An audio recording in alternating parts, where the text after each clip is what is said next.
Squirrel Rosenberg Radio coming to you live and direct as we get ready to switch the scenes up and get into some intimate conversations. First and foremost, I want to take a time out to just give a thanks for everybody who took their time out to be here tonight with your boy. Of course, I want to give a shout out to Louis the Baker, who we sampled some really... how did we describe that, Dr. Jen? What was sinful, yummy, yum? Yes. Yum. Dark chocolate, yum. Yeah. Absolute decadence. Yeah. Sinful decadence is actually what we thought we used on that. Decadence. And you know what? When I thought about that, then Ron and Omnika came in, and we sat around and just really built and enjoyed that session, which will be available on our SoundCloud and will be available live streaming on our Facebook. However, as we get ready to get into the meat of what we do here at Squirrel Rosenberg Radio, which is chop into the 4 don'ts, which is sex, family, religion, and politics. I just want to let everybody know that in a few, we're gonna get deep. But before we do that, I want to just reintroduce my guest. First and foremost, going from my left, I have Louis the Baker. Thank you for checking in tonight. Pleasure to be here. I appreciate the effort you made getting here and the fact that we are located in the most sketchiest part of town. It's colorful. This is my new state of secretary right here. Just call it colorful. Yeah, I like that. Lord knows it is. Yeah, it is. I want to give a thanks to Omnika for coming in. Yeah, there you go. Ellie for popping up, and of course adding that beautiful flavor that I appreciate that you always do. And Dr. Jen, who's in the house. Yeah, Hi, exactly. Thank you. Thank you for having me again. Yeah, it's a pleasure for having you. Hope so to be on again and again. Before we even jump into that, whoa. Yeah, right.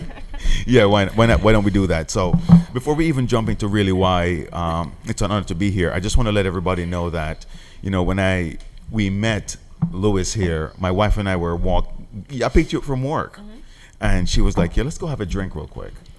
And we went to this local restaurant in our town. By the way, that's always the quote.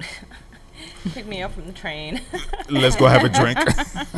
So drinks and tacos, because y'all had tacos that night too. We did have some tacos that night. Yep. However, I just want to share the organicness of, and if that's a Jamaican word or is that an English word? What? Organicness.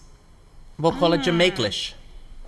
Exactly. We'll call it Jamaiclish. No, I like that. Call it No, but what the reason why I use that word was because it was organic the way we kind of met. Right. And we sat at the bar. We ordered our typical Heinekens. Technically, can I tell the story? So, we are tequila Heinekens. Well, so Heineken for him. I love a good tequila, right? So when we got, we ordered Don Julio. We were excited that not every, place has Don Julio, especially if you're gonna go to like a hole in the wall, someplace comfortable. Yeah, like a dive bar type setup. Yeah. I mean, not that the place where we went was a dive bar, but no, definitely not. But it's surprising that any place would have Don Julio. So when we asked for a Don Julio, we got Don Julio, and it tasted, in my opinion, right? Because I'm very be truthful. This is Squirrel Rosenberg Radio. We love the truth. I am. I'm about to be. Be real. Be real. Drop it like it's hot. So I was like, wait a minute. Keep it real. Keep it real. This shit tastes like friggin' Cuervo, and I so despise Cuervo, right? Yeah. So the whole Casamigo and all these different tequilas that come out, like I'm always turned off by it because it always has like this alcohol sting at the end of it, and there's like the flavor that it leaves in your mouth is usually like that whole distilled sort of kind of it's not pleasant. No, it's not. It's not pleasant. So that's kind of the taste that was left in our mouth after we had the Don Julio shots, and I said, wait a minute, they're freaking doing subbing. One of those. Yeah. So I said, a how double about take. we order a Cuervo. That's and then where we you do, came in. And we do Right. like a comparison, right? So we've had the Don Julio. We are not kind of comfortable with the taste that it left in our mouth. Let's try the Don Julio. And so we were going to do a comparison. And this wonderful guy walks over, sashays over, and says, "Hey." and Would that be you? That would be me. That would be me. Louis came over, and he was just so warm, and he was like, on the house, we don't have any more Don Julio. I mean, not Jose Cuervo. Jose Cuervo. Jose Cuervo, yeah. And I was like, thank God, because and honestly, I would not let you drink. Yeah, it was a spoof on she's trying to prove a point. Well, I was trying to prove a point, which is why I ordered it. But what came out of it, I think, which is what I think you describe as organic, right? So what came out of it was like this just beautiful connection. You know, Lewis came over and just kind of described this pasión. I was turned off by it because it's a pink tequila. I don't like fruit. I don't like sugars. I like straight no chaser. You like what you're drinking to taste like the oak, real, like what it's supposed to be. Yeah. So I'm into like beers. I'm into my Don Julio. If I'm gonna have anything, it's either the Reposado, the Añejo, or I'm gonna do the 1942. And by the way, for Nothing ladies and else. gentlemen of the Squirrel Rosenberg channel, just to know, when she say beers, she meant Heineken, our number one sponsor to the Squirrel Rosenberg channel. So let's keep that focused. Right. As you were saying, keep it moving. Although IPAs kind of have. Whoa! We're drinking Heinekens on the Squirrel Rosenberg channel. That's fine. You know, Aligash is kind of Amsterdam. right. So, so Lewis comes over and he has like this pink bottle, and it was close to Valentine's Day. Yes, it was. Of course. Yes. He has like this energy and this life in him, and he's like, the way he describes it, and it's pasión, and not passion tequila, it's pasión. And Yeah, you sold us on the pronunciation, my friend. Yeah. And Yeah. I mean, if you're gonna drink something, you want to be able to pronounce it. I mean, you want to be able to feel say, it, like, "Oh yeah, what are you drinking?" Passion. What? Like, what the hell is passion? I mean, the word alone, passion. It's like, you know, you have to put life in it. You know, it's pasión. Pasión. So, de la novela. Pasión. Yes. Wow. So with that being a so passionate and eloquent intro, let me segue into, let me know where you're from. Let me know a little bit about Lewis. Where are you originally from? the baker. I'm born and raised in Passaic, New Jersey.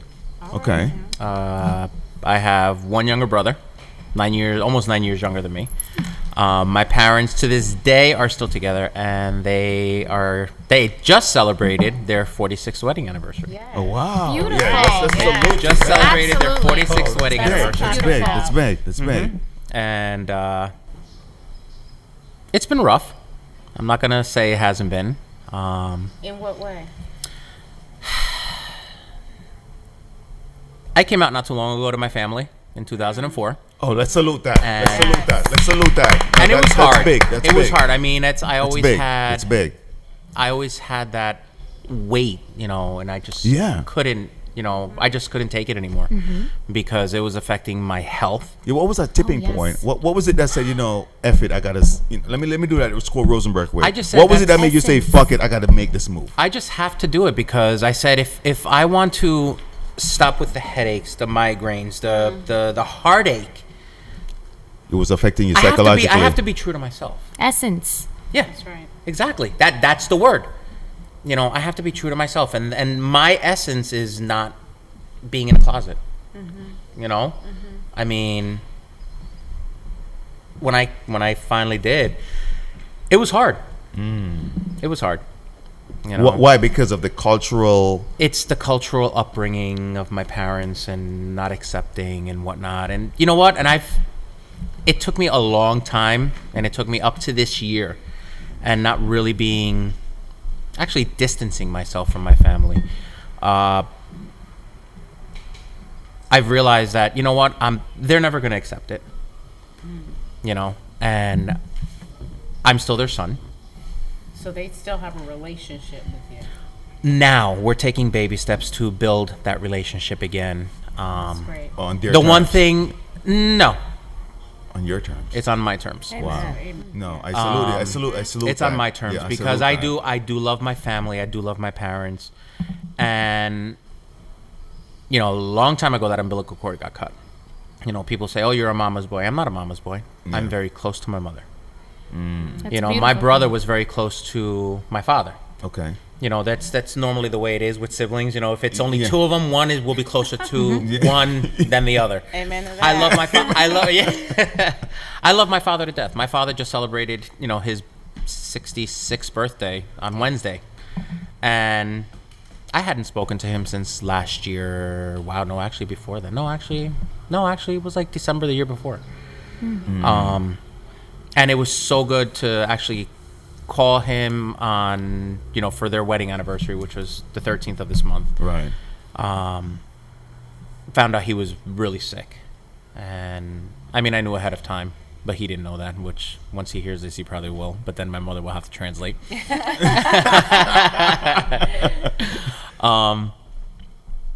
And it was so good to hear his voice. I mean, when I called him on his birthday, actually, when my cousin who was I kept telling her, the minute you get to the house, call me. And I was just gonna talk to him. I actually took it 10 steps further. I actually went onto YouTube and I pulled up one of the biggest birthday songs. It's called Las Mañanitas. Okay. What does You that know, mean? The mornings, Yeah. it's hard to translate. Okay. But it's very big in Mexico and Latin America.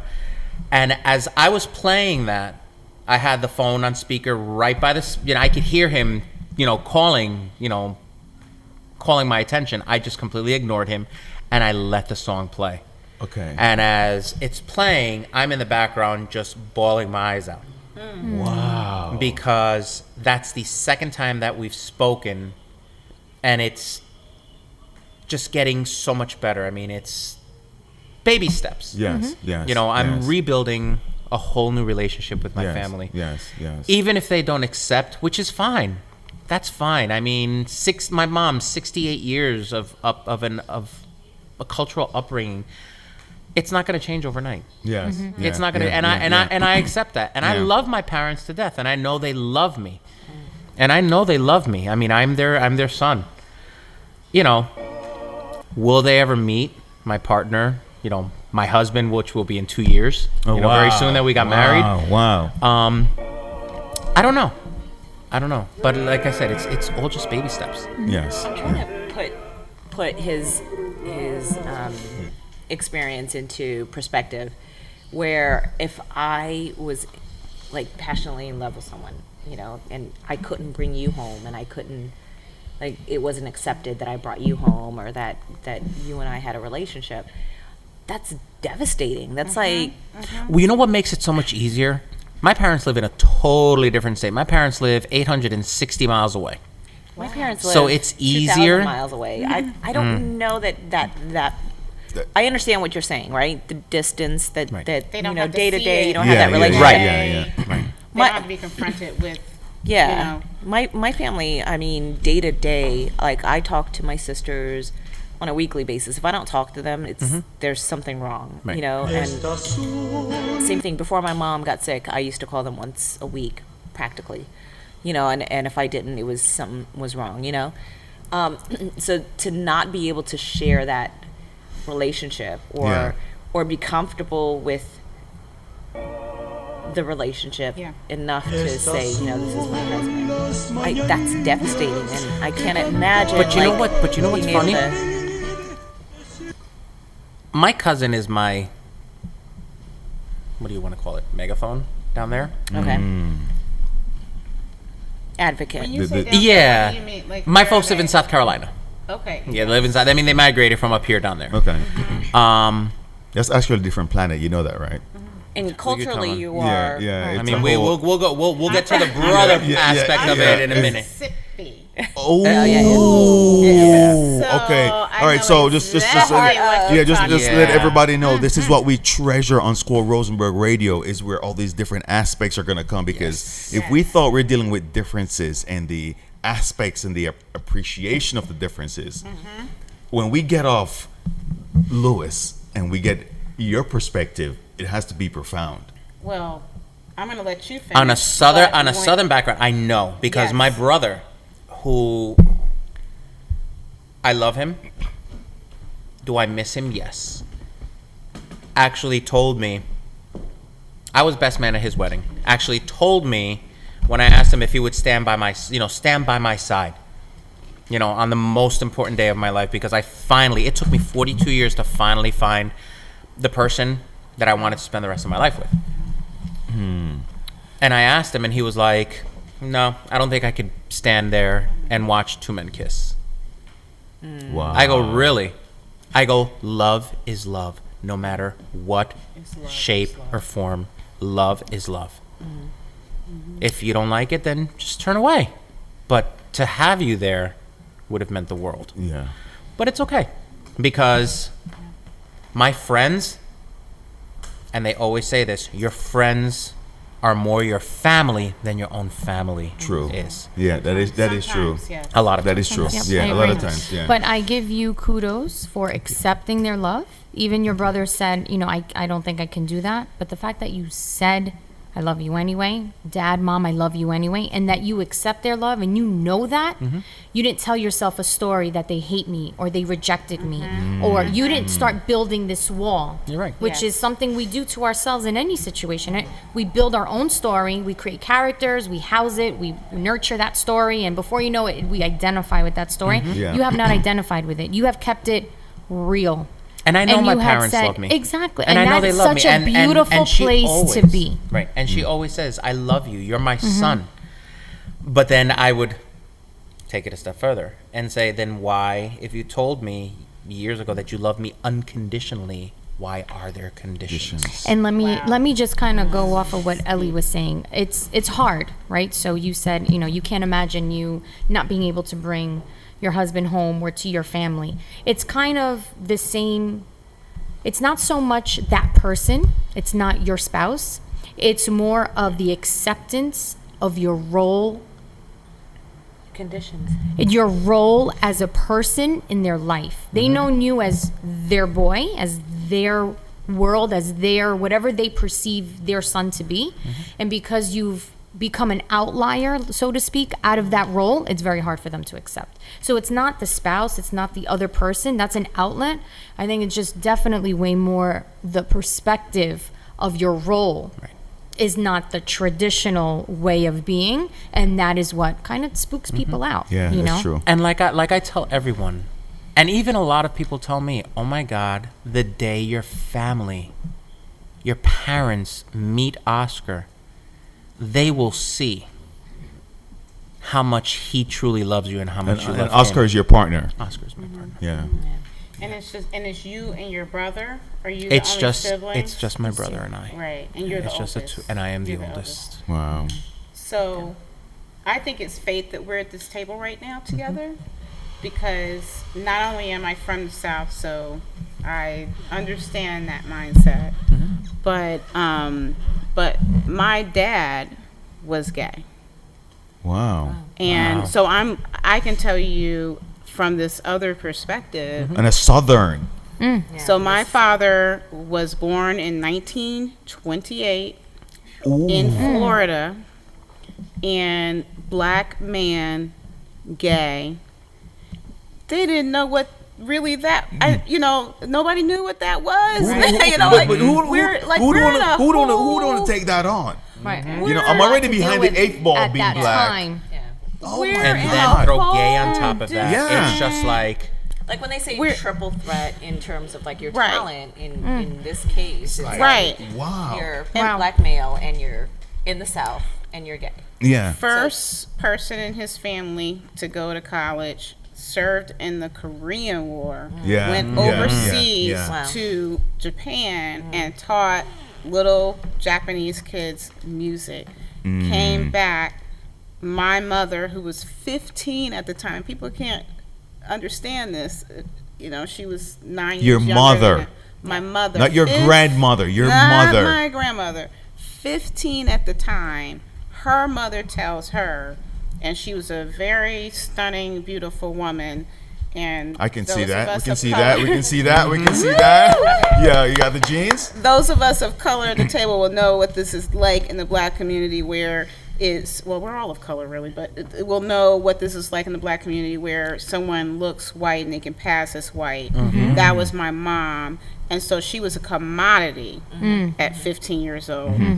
And her mother told her, you've got 2 suitors, pick one of them or get out of the house. Yeah. Because your daughter was the way to a better life then, right? Oh, okay. So she picked my dad. My dad didn't know what he was. Like, again, this was a different era now from what you're dealing with. Which means your dad had to conform. He had to conform, or he thought he had to conform. Went to Morehouse, all this stuff. He's very educated. He was very educated. And she chose my dad. They got married a couple of years after their first children together, and I'm one of 6. He gets caught with another man. Well, that was illegal in that day. Oh my God! You could be arrested. Being African American was illegal in that day. Being African American was illegal. Let's just go back to really what's. My father, first of all, Oh, wow. had to ride. If he's driving in a car with my mother, had to have her in the back seat because cops would pull them over thinking she was white and he was in the front seat with a white woman. Now, is this still Florida? All of this is still Florida. Mississippi, all that kind of stuff. Wow. She discovers he's gay because he's caught and he's arrested and loses his teaching license and all this kind of stuff. Wow. They break up for a year. He decides he wants to come back and be a father. He wants to make this work. I mean, this is an era where we're not where we are now. Now we have same-sex marriage. We have, we have marriage equality, I should say. We have marriage equality. We have acceptance. Now we're on to transgender rights, right? Now we're which is debating really, that. Right. It's a whole nother ballgame. Profound, Now, this was a day when all that was illegal. Yeah. He comes back, we want to make this work. They tried to make it work for 27 years. Wow. Had 6 kids. children together, and it literally drove my mom to alcoholism. And he could not deny who he was in those 27 years. In those 27 years, he was still who he was. And he's gone now, but full circle, he finally became who he was. My mother went off and she got better and she was healed and all that. But I think about what he would think of the age we're living in now. So full circle, I now work with NBC News. One of my long-term anchors is gay, and he and I are like brother and sister, and we've been together for years. And Ron and I went to his wedding. So I go to his wedding, and I'm thinking, what would my dad think to be here? By then, he was gone. No, but however, he was gone before we had the first black president. So he never saw the first black president elected. He never saw marriage equality become law. And he lived his entire life, and I don't want to cry, but he lived his entire life thinking that it's wrong. He was wrong. And he wasn't. He wasn't. He wasn't. Which is, I love that. Yeah. And so I think, what would he think to be able to know To witness. that marriage equality is legal? And they made it right. And then I remember they allowed for the first time, gave people to march in the St. Patrick's Day parade. That was big. And Thomas came to me. His name is Thomas Roberts, and he came to me and he said, "I want you to be there with me when I march in this parade." Wow. It was the NBC Universal group, and it was the first group that was allowed to march in the parade. And I said, "Of course I'll be there with you." And I didn't know what it would mean, but when we stepped on that line, there were people around me crying that they were allowed to march in the St. Patrick's Day What parade. a beautiful experience for you. And I just looked up and I said, "Dad, I hope you're watching. Oh, he was looking down. Your daughter is in this parade." Standing on your shoulder. It was amazing. So when you think about your family, you, in the way that I walk and soar on the shoulders of the sacrifice Yes. that my parents made. Yeah. Or Those ahead of us. you know, they were also in the civil rights movement on Yeah. top of all that. But like the sacrifice, you deserve to be where you are. Yeah. Thank you. Okay? You deserve to have what you have. Yeah. And I still have siblings and family members who cannot really accept who my dad was. And I hope that I've changed, you know, because I will argue them down any day of the week, you know. No, this is not right. This is who they are. This is who our dad was. You cannot reject them on this. But who are you to do that? And right. Not Who are God. you to do that? Who are you to judge? Only God judges. Yeah. Who are you to We're do that? human. You know, we either accept or don't accept. And if you don't accept, then you know what? Turn your back and walk away. Just don't That's make no right. comments. Yeah. Yeah. You know, have respect for the person. One thing that's very interesting about the intimate truth that you get here, or that's being shared here, is the fact that before you came here, you didn't know Louis. Louis didn't know you. No.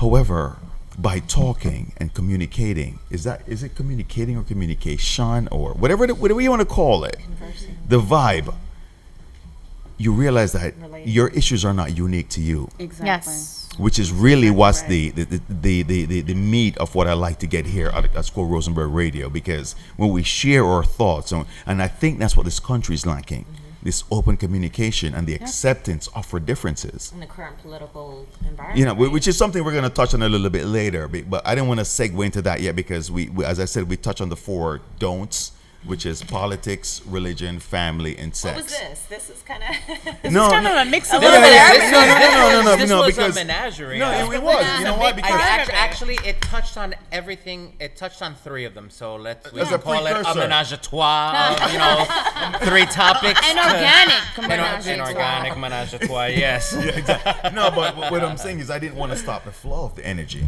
but I also know as the guy who wants to get everything expressed here and also feel the therapeutic effects of this, you know, because that's what I love about this, you know, because to be funny with you guys, and this is not some feeling, you know, because of the Heineken or whatever, but while you guys were talking, I took a fly on the wall experience of this, and I look back and I'm like, wow, look how organically you're able to relate.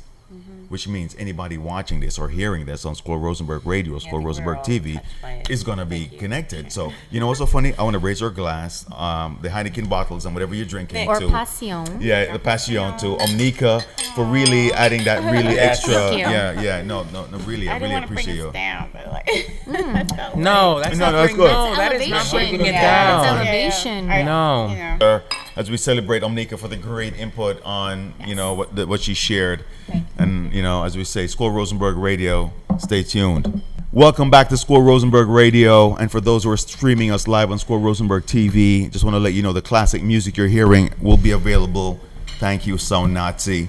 The classic sounds you're available will be available on our SoundCloud, and you can stream us live on Facebook, Instagram.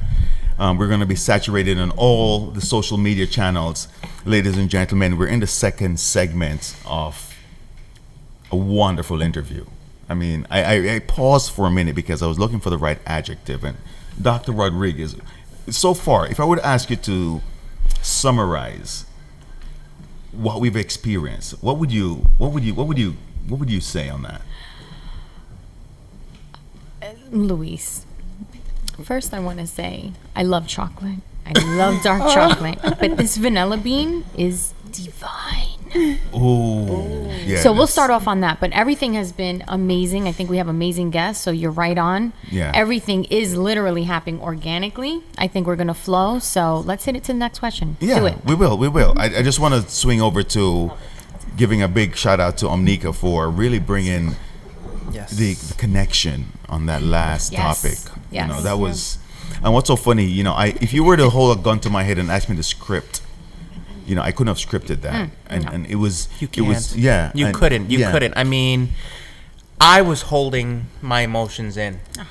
You know, I mean, like especially when I was, saying that I played that song for my father, and I'm in the background, bawling my eyes out, because that was the first real time that I had spoken to my dad in over a year, and just hearing his voice, you could hear the happiness. I mean, I saw the pictures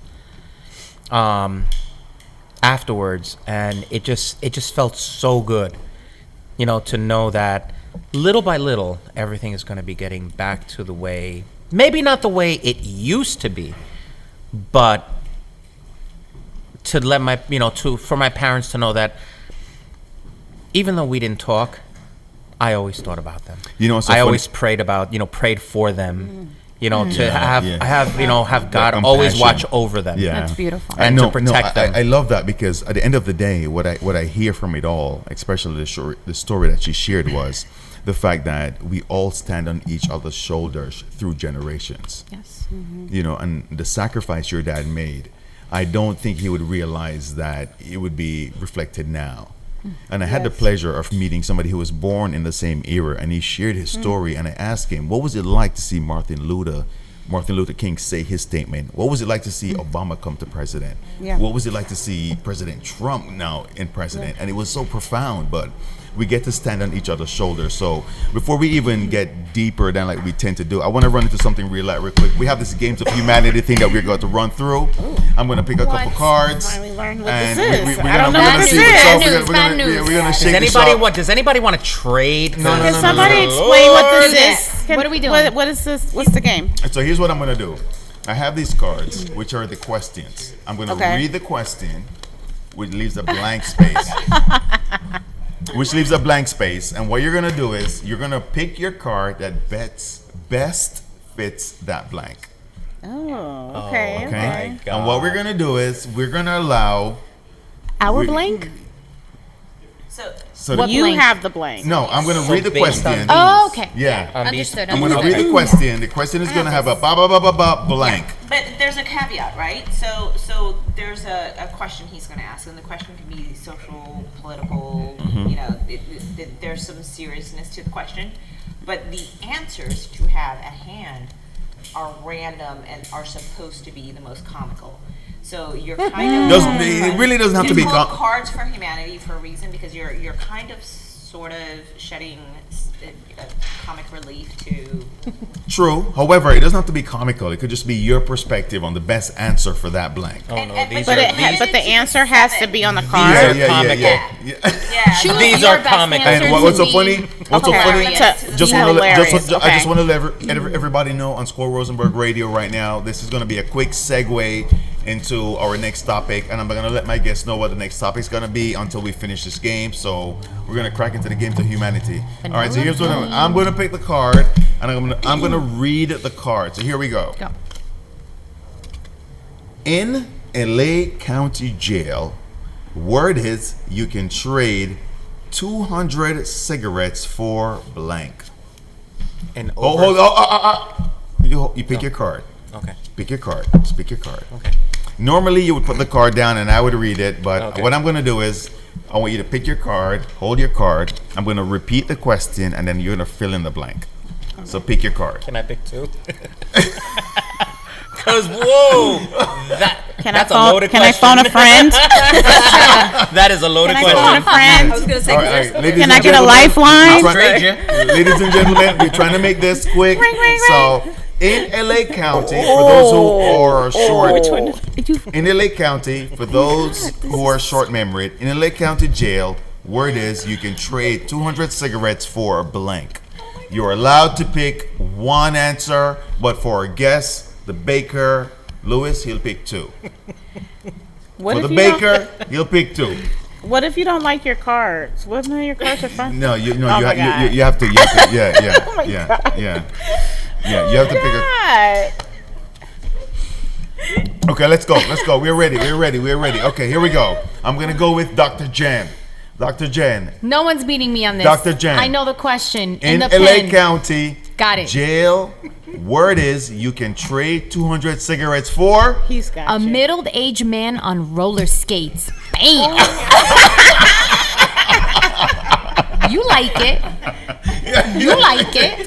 I know you're picturing him on skates with That tight was big. shorts. That was big. Okay, all right. That And was gleaming okay. All right. lights. What you mean? Okay, The Goldfinger shorts? Yeah, okay. Yeah. Oh, yes, yeah. He okay. wears short shorts. Okay, Ellie.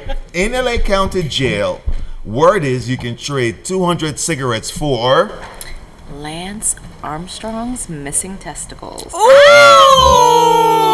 Cha. Nah. Winner. That might be a winner. I could do it. I could do it on that. Nah. Omnika. I In have LA to County be Jail. It depends on. Not a good It depends image. on how long your stay is, right? Yeah, that's not a good image. Yeah, okay, Omnika. In LA County Jail, word is you can trade 200 cigarettes for. Don't have good cards, but I'm gonna commit being a motherfucker sorcerer.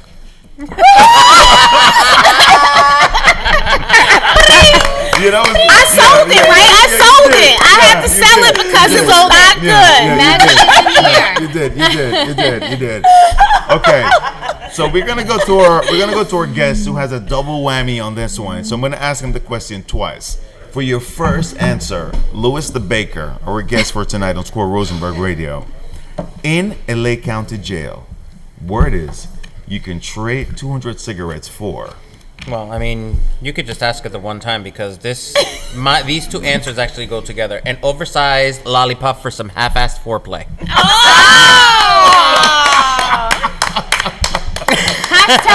Bam!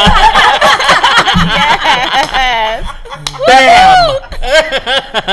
An oversized lollipop for some half-assed foreplay. I mean, I would have wow. to say. I would have to say. That's pretty good. That's pretty good. I would have to say, without a doubt, our winner is our guest, Louis the Baker.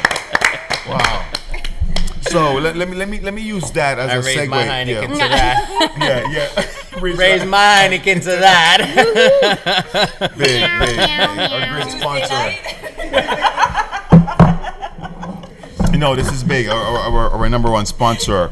But let me just bring everything back to the focus as we get ready to tackle our number 2 topic on Squirrel Rosenberg Radio, which is, you mentioned politics earlier when we were talking. And ladies and gentlemen, I just needed to focus real quickly because this is very important as we chop down politics. And I want to start with Louis. What's your thoughts on the political climate right now in the United States? Okay, loaded question. No, this is a loaded show. That's a loaded. All right.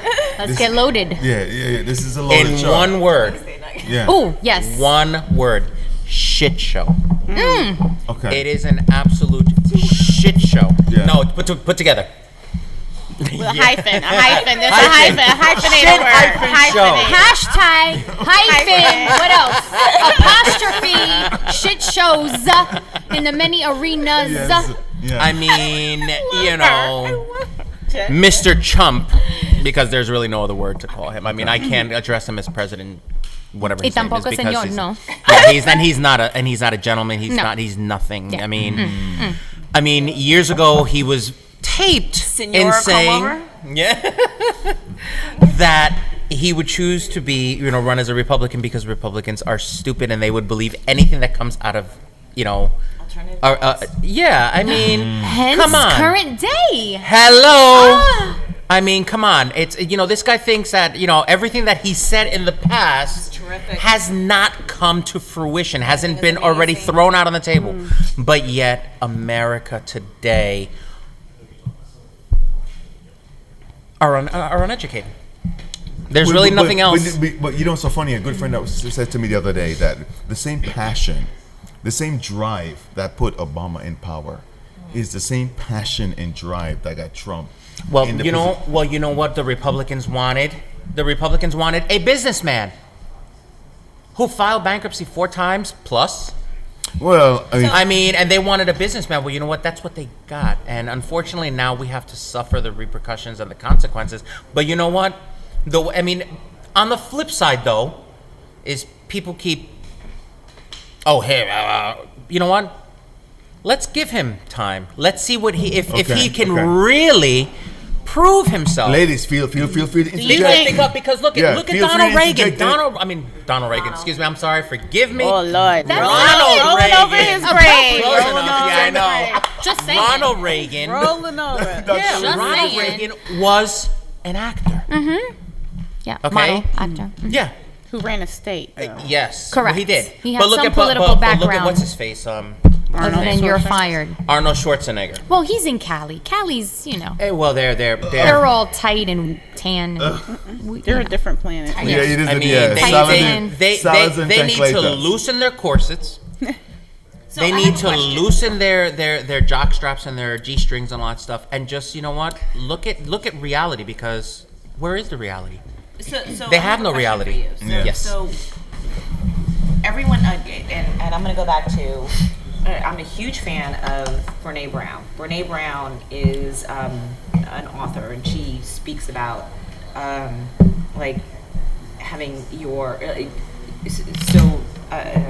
Sorry, kind of stumbling over myself, but you had mentioned, you said everyone has their story, right? So everyone has their story.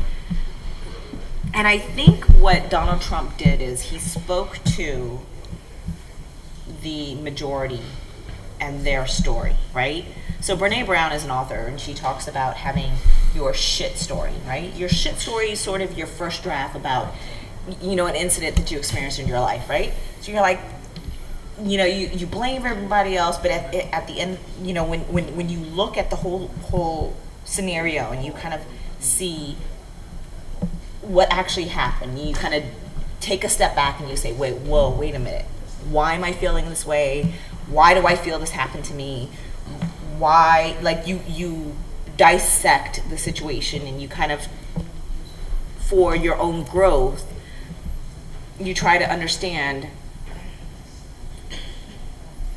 what, when, where, why, how of the situation, and how you got to where you are, and experience. Before you continue, let me. I know I'm taking a little time to get to this, but so what she says is that's your first draft, and the title that she gives that is your shit story. It's your shit story, right? I had a confrontation with Jen, and this is my shit story. My shit story is that I was whatever the situation is. So then you take a step back, because that's your draft, right? And then you look at your shit story and you say, okay, this is what role I played in my shit story, right? And I think that's kind of what America's getting to. So the shit story is, we're fucking sick of politicians, and we're paying all these taxes, and healthcare Can't get our kids in college. And our kids are, it starts with Our mortgages are underwater. Yeah. Our, Banks are we're getting in bailed student. Let's get our we're in kids into student- politics. Look at Yeah. Europe. Look at loan Europe. debt up to our ears. Yeah. Okay, And, speak on it. And then you Speak have on to it. pay thousands of dollars before your health insurance even kicks in. So let's see how we got to. Yeah. That's what True. Americans are We feeling. got to Trump because of Occupy Wall Street. We got to Trump because of the kids. That's very well said. Millennials, quote unquote. So we got to Trump because of that. That's our shit story. That was our shit story. And rather than us taking a step back and saying, we are here because we decided we wanted the American dream, and we freaking got mortgages that we couldn't afford, and people, opportunists, took advantage of that and said, okay, well, prime brokerage, this was, our opportunity to make money off of that. So you got opportunists who took advantage of, let's take these mortgages that are risky mortgages, let's invest in these mortgages, and then let's sell these mortgages, short selling, make money off of that. So that's our shit story. Our shit story is, America put us in this position. We put ourselves in that position, and now we look to someone who kind of spoke to what our resolve was for that shit story, right? So it's our fault. But I also Yeah, think go ahead. Have this asshole in freaking Office. so, because I work in news and this is being recorded, and I could actually get fired for giving. I could actually get fired. Never that. If never you're my that. Facebook Who are you? We friends, don't know your name. Yeah, never no, that, I know, never but that. it's they Never keep that. track of our campaign contributions and everything. It's to that Yeah. point. Oh wow. But Which is why I didn't want to be on Yeah. camera because No. I'm on contract and I Yeah, you Yeah, can't be. yeah. Yeah, I work got for an you. investment bank. so you guys, I think, are both Facebook friends of mine, and I can't. Oh, I'm not into the book of I faces. well, you are, right? Or did you get Well, off of Squirrel Facebook? Rosenberg Radio is I on deactivated Facebook. my account multiple times. Yeah. So many people have done that. Yeah, But, Yeah, go ahead. but I can't get into my true feelings. But I can. Obviously, I just covered the campaign for MSNBC, so it's interesting because I kind of see that those of us who live in the bubble, what we call the bubble, fortunately, that's where most of Americans live. That's why Hillary Clinton beat Donald Trump by 3 million votes, I didn't make it in. but didn't make it in. But there's a whole big debate going on right now in the news business about we got it wrong.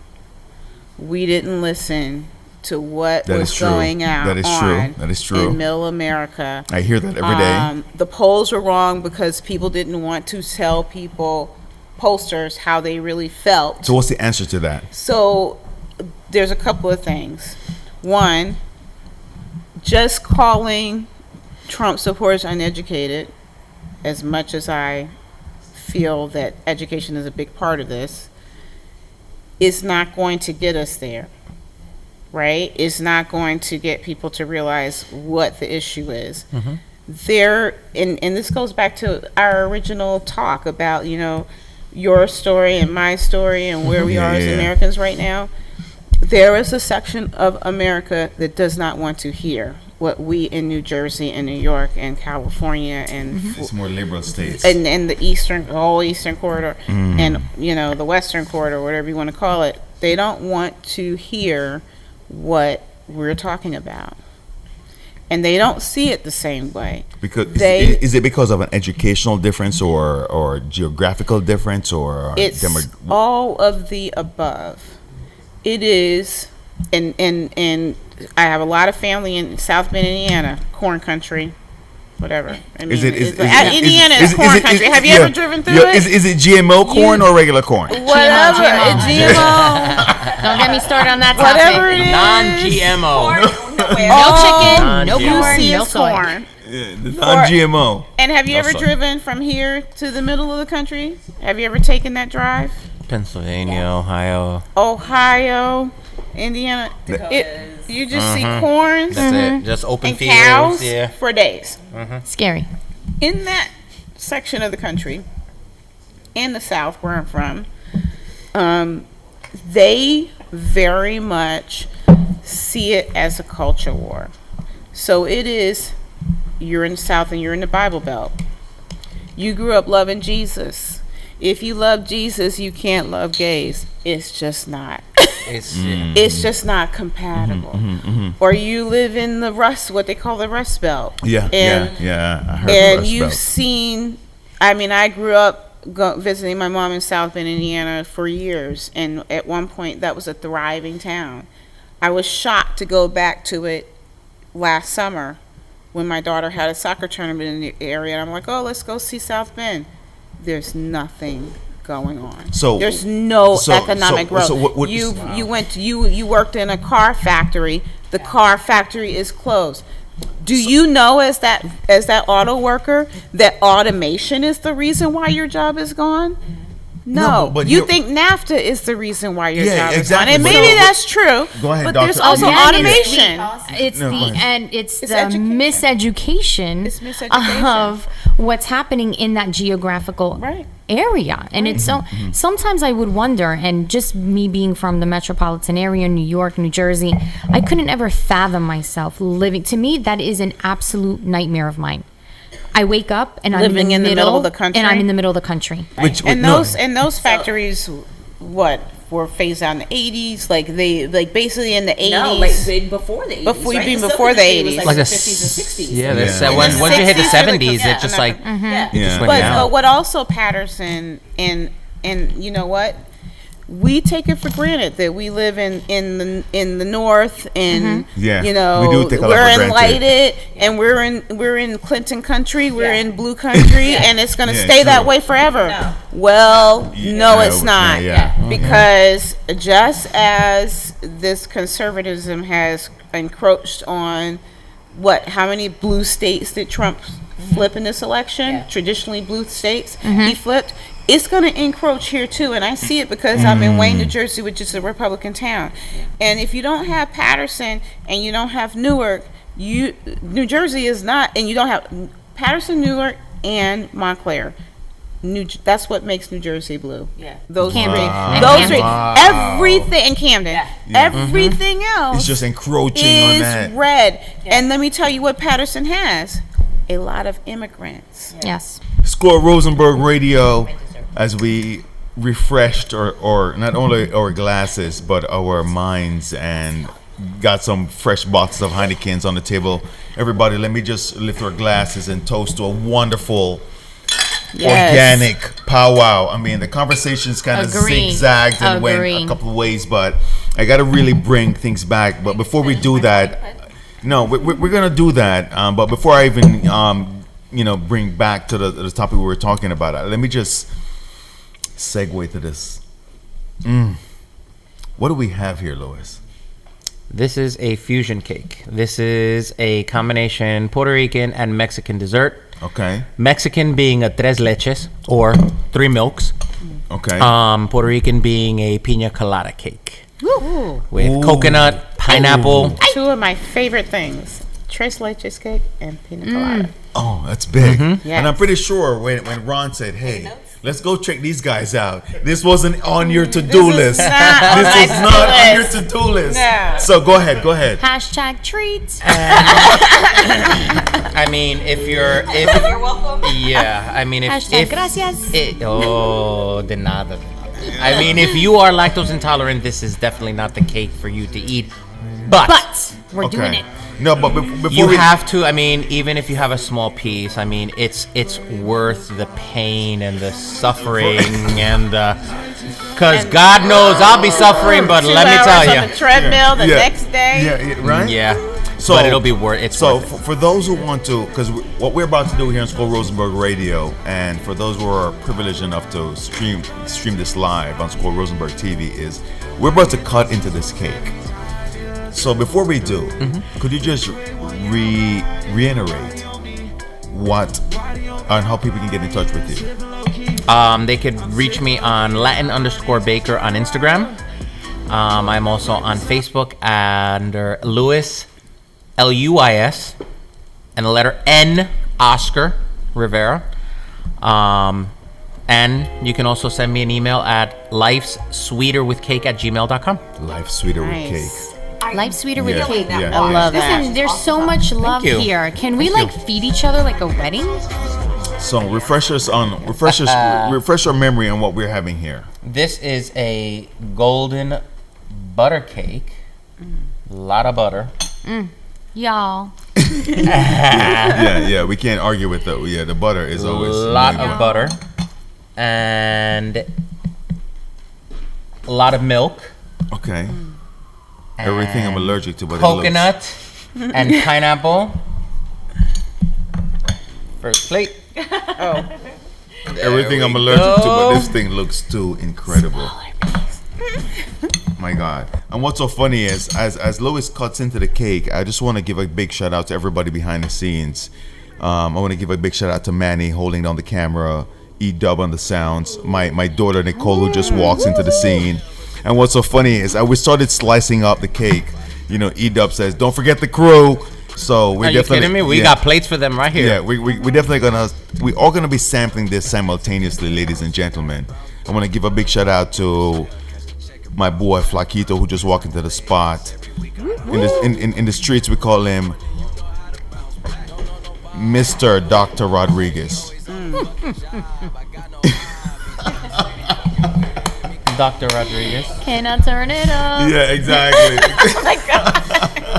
See, it's like You know. it's like dying to. Yeah. It is. Yeah, To yeah. go right on my plate. That's right. Yeah. So let's just sample this in Puerto Rican. Oh, that's Que okay. lindo. No. Oh, nice. Que all right. lindo. Oh, thank you. There you go. I serve. Thank you. All right, everybody. Everybody, yeah, let's just crack into this real quick. Yeah. Look, everything tastes better with butter and coconut. Oh my God. Oh, and there is dark rum in this as well. So it's like rum cake plus tres leches cake plus what's the third thing? Wow. Cream Pina of coconut. Yeah. Cream of coconut. Wow.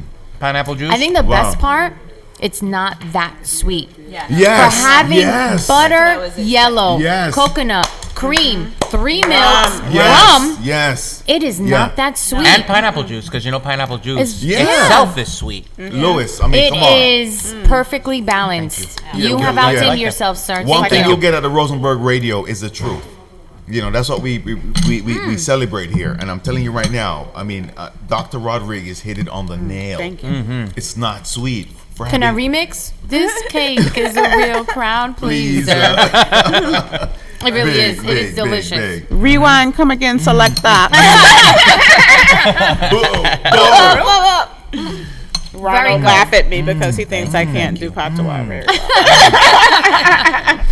Very good. And I'll be honest, I'm not the type of person to Wow, eat this is really good. what I make Oh, okay. because I would much rather see the reactions of Yeah. everybody else eat yes, it. yes. Yeah. Because I'm so used to when you taste and this and this and that, it's just like I just don't even want to be bothered anymore. You know, Just because wanna, it's like, like serve "Ugh," it. that's it. Do it and Yeah. serve it. No, it is not. And One let of the things everybody with else tres enjoy. leches cakes, Yeah. Yeah. it's very sweet. If you ever had tres leches, I was cakes. expecting that. Me too. I was expecting that. I looked at this and I was like, wow, it looks delicious. The But I condensed thought, milk. yeah. Yeah. But wow, that was a pleasant surprise. It was very good. Good. I'm glad Very you all good. liked it. Very good. Oh, and the frosting is actually a French vanilla mousse frosting. Wow. Oh my God. It's like a symphony of flavors in my mouth right now. What's your thoughts on where we are right now Oh, on this political climate and time will tell. That's all we can do. We can't reverse it. We can't impeach him until we find him guilty of something. Until then, Which they technically do have it already because they already knew about that guy, the guy that resigned for having had talks with the Russian what ambassador. don't do with Trump? Right, but Pence knew about it. And if Pence knew about it, that falls on Trump's shoulders as well. Because if one has to go for treason, so does the other one. who's bringing them up That's on my treason? opinion. Huh? Are people bringing them up on treason? Hopefully it will happen because... So you're I mean, saying you're anticipating that happening? I see that happening because you figure if Clinton, I mean, to be colorful here, was, impeached for a blowjob, why aren't they going to impeach Trump and Pence? All right. But okay. here's For- why. Because I know, I'm when sorry. Clinton Forgive was me for in saying no, that. it's okay. But when Clinton was in office, Republicans were in charge of the House, Right. which is in control of whether somebody's going to be impeached. We don't have that right now. Right. Why don't We're we in the have red that? zone. Because Democrats don't vote in off years. So that's why they don't control Congress. Guess what? We got another off year coming up in 2018 when Senate and House elections are going to be really, really important. Yes. And I can predict right now that people will not get out and vote. Liberals will not get out and vote Okay. Do they in the know this, places though? that matter. Do they know this though? Well, I think It's our hopefully they know it responsibility maybe now. as people who are aware Yes. to post it the way we do on what we ate yesterday for supper on Facebook. Post that same message and say, Exactly. get the hell out there. Go out and Because this is vote. more Yeah, yeah, yeah, important yeah. than our presidential election. And I think now that we live in the age of Twitter and Facebook and all these things, and we're using these methods of communication and mobilizing in ways that never were done before, that could change that equation. But as of now, and so now my family lives in North Carolina, huge battleground state. I'm the only Yeah, one up here yeah. in Jersey, and huge battleground state. And here's the reality of what we're facing right now in terms of people of color, but also liberals in these states. In the 2012 election, in Greensboro, North Carolina, in that greater city where my family lives now, there were maybe 38 places where they could early vote. In this election, there were 2. Because why? In the Because states. in that area. Now, in a state like North Carolina, a city like Greensboro can make all the difference in the world, because that's where the urban, The dense, yeah. those, when you look at these pockets of places where liberals are voting in these states, it's in the big cities, it's in the medium cities, it's in any place urban, it's in any place. And what has systematically been done is Republicans have seen since 2008, when President Obama was elected, and maybe even before that, they saw that the real game is in the local elections, is in the state elections, is in who controls the state houses and who controls the governorships. Because if you control the state houses and the governorships, guess what? You control the laws in those states. Yes. And so you can say in North Carolina, we're going to pass a law that makes it extremely, and everybody was focused on voter ID. What they weren't focused on was, what about early voting? What about souls to the polls? What about, they systematically targeted voting, practices that allow minorities, young people to vote. And so now what do you have? You have a state that went for Obama in 2008. Voting rights laws are enacted. And then they went very narrowly for Romney, or for Obama. In 2012. We're going to pass stiffer laws. We're going to make it hard for students to get to the polls. We're going to make it hard for African Americans to get to the vote. We're going to systematically, surgically. This is what the Supreme Court decided. This isn't me saying this. The Supreme Court decided that North Carolina passed a voting rights law that systematically targeted minorities.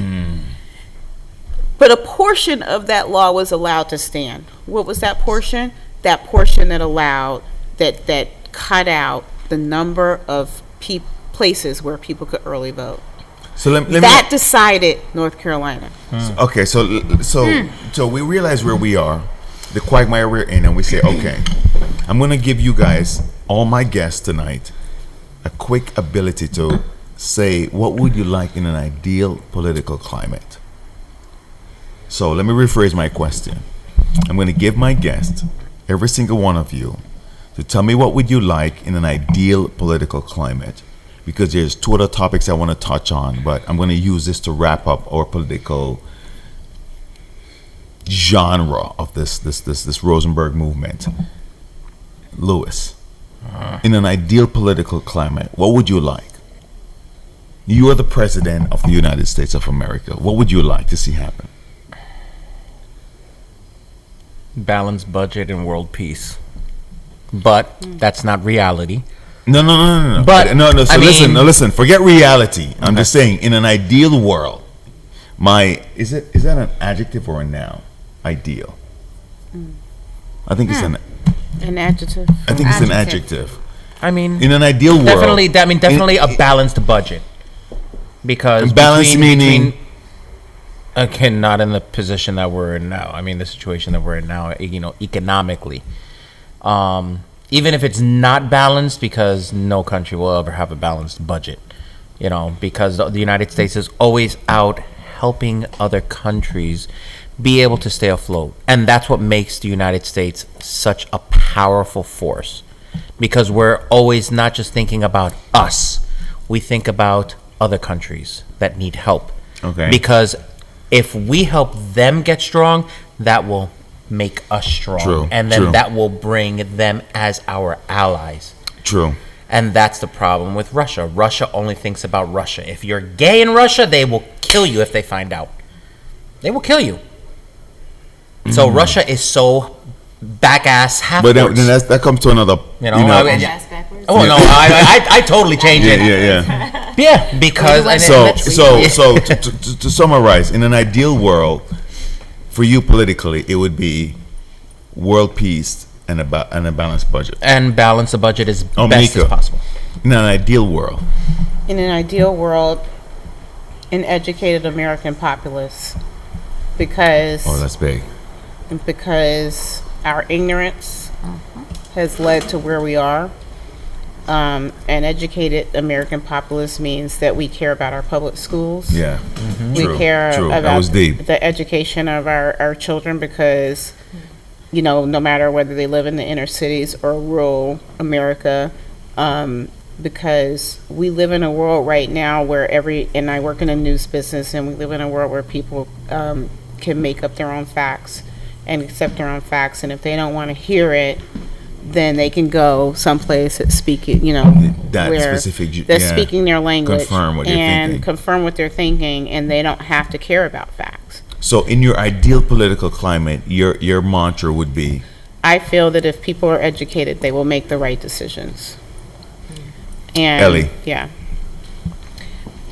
So, I had some things in mind that I wanted to talk about, and part of it was, I'm going to start with what Amnika said. So, there is a fine line with people being educated, right? So we have like this misconception and this sort of, I don't want to say entitlement. I have to be very careful. It's a fine line that you have to tread, right? So when you say educated people, right?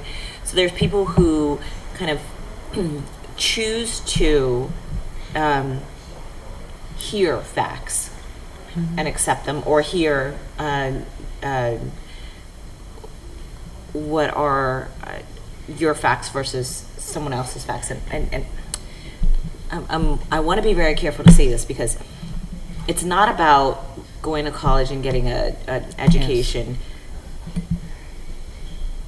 which would describe someone as being educated, right? So someone who chooses to do their own research and kind of do their own discovery in understanding what they choose to believe in, versus someone who has a college education. Because you're going to have someone who has a college education, a doctorate, master's, whatever, MBA, and still be ignorant. Yeah, so absolutely. I want to be very Absolutely. careful to say educated people, because there's people who, by choice, choose to listen to what you call the Absolutely. the elite media, versus someone who chooses to do their own discovery and research. And if we chose to be educated and listen to elite media, then we would believe, that the U.S. was discovered, America was discovered by Columbus, and Indians are bad, and whatever the case may be, right? So I think educating yourself versus having an education in terms of academia and going to college and whatever, Absolutely. there's a difference. So I'm very careful to say educated versus non-educated, but I'm also understanding there is ignorance where people choose to believe a certain thing because they it's generational or laziness or whatever the case may be, where their social economic situation depicts how they think, religiously. Like my mother, if I would kind of fit into the stereotype, my mother felt like you are a woman, you have feminism on your side, you're pretty, why the fuck do you need to work, right? So you have something between your legs, there's no reason for you to work. That's my mother's philosophy. So she put us in pageants, and she thought, okay, you need to be in magazines and you need to have like this modeling career, whatever it may be. And until the age of 16, like I was groomed to be in pageants. Because that was her philosophy. Her philosophy was not, you need to go to college and get an education. Her philosophy was, you're a beautiful young lady, you have something between your legs, you don't need to get a job, you just need to be beautiful, and you have a rich man to take care of you. That was my mom's philosophy. You're looking at me crazy, but I'll put money on it. My mother would be like, I'm not looking at you crazy. The reason why I was just, trying to see where, I love how you're able to just, express exactly the reason why I went there is because I wanted to kind of shed light on the whole idea that my mother was someone who was educated. My mother was someone who spoke 6 different languages. My mother was a translator for the administration, for the Haile Selassie administration, which, the Jamaican culture, anyone can understand. They're revered. Revered. In addition to someone like that, someone who can grasp fluently 6 different languages and have the education that she had, and come out of that sort of, academia, right? So we're talking about, and still thought of you in a base way, and still think, So I'm very careful to categorize someone as being educated and not educated, because people don't understand that fine line that you would try. So can I follow up on what because so you made me just now think about what I was saying in terms of educated, non-educated. What I mean about educated is, right now we live in the world of like reality TV and baby. Reality TV and living in the age of the Kardashians, and we want to be rich and blah blah blah, and we've been kind of brainwashed to think that the welfare we need to be worried about, and I think we were touching on this earlier, the welfare that's really bringing down America is the people that are dependent on welfare, and they have that welfare culture in their minds, and they're they're looking for a handout. Well, corporate America has a handout that is far greater than any handout that's being given in the form of food stamps or health care or Medicaid or anything like that. And their handout, as opposed to our handouts, are in the millions, right? In terms of, working class or poverty people. Their handouts are in the billions. And when I say educated, it's like, well, corporations have taken this money, and in our parents' age, it was, hey, 20 years ago, I worked for, NBC was owned by GE. In that time, GE, multi-billion-dollar corporation, things are good, people get bonuses, things are good, our health care is good. When I had my kids, I didn't have to pay a dime in a copay. Like, I paid a $15 copay, and when I was pregnant, I didn't have to pay anything. Right? Now, they're getting still the profits in the corporate welfare, and now President Trump, back to politics, is talking about more corporate welfare. Let's give these big corporations bigger tax breaks. Let's give them more help.